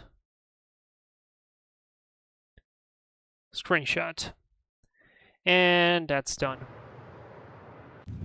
Alright guys, I'm gonna go and get some rest. Thank you very much to everybody who tuned in to this unplanned live stream. I will see you tomorrow, since tomorrow we'll be flying Singapore Airlines 777 into Kai Tak from Singapore, and that should be an interesting flight. We will be departing probably around 10 UTC, I think, maybe a little bit early. Between 10 and 9 UTC we should be departing. So yeah, I'll see you there guys. Thank you very much. You are the best. Have a great rest, and we'll see you tomorrow. Bye bye.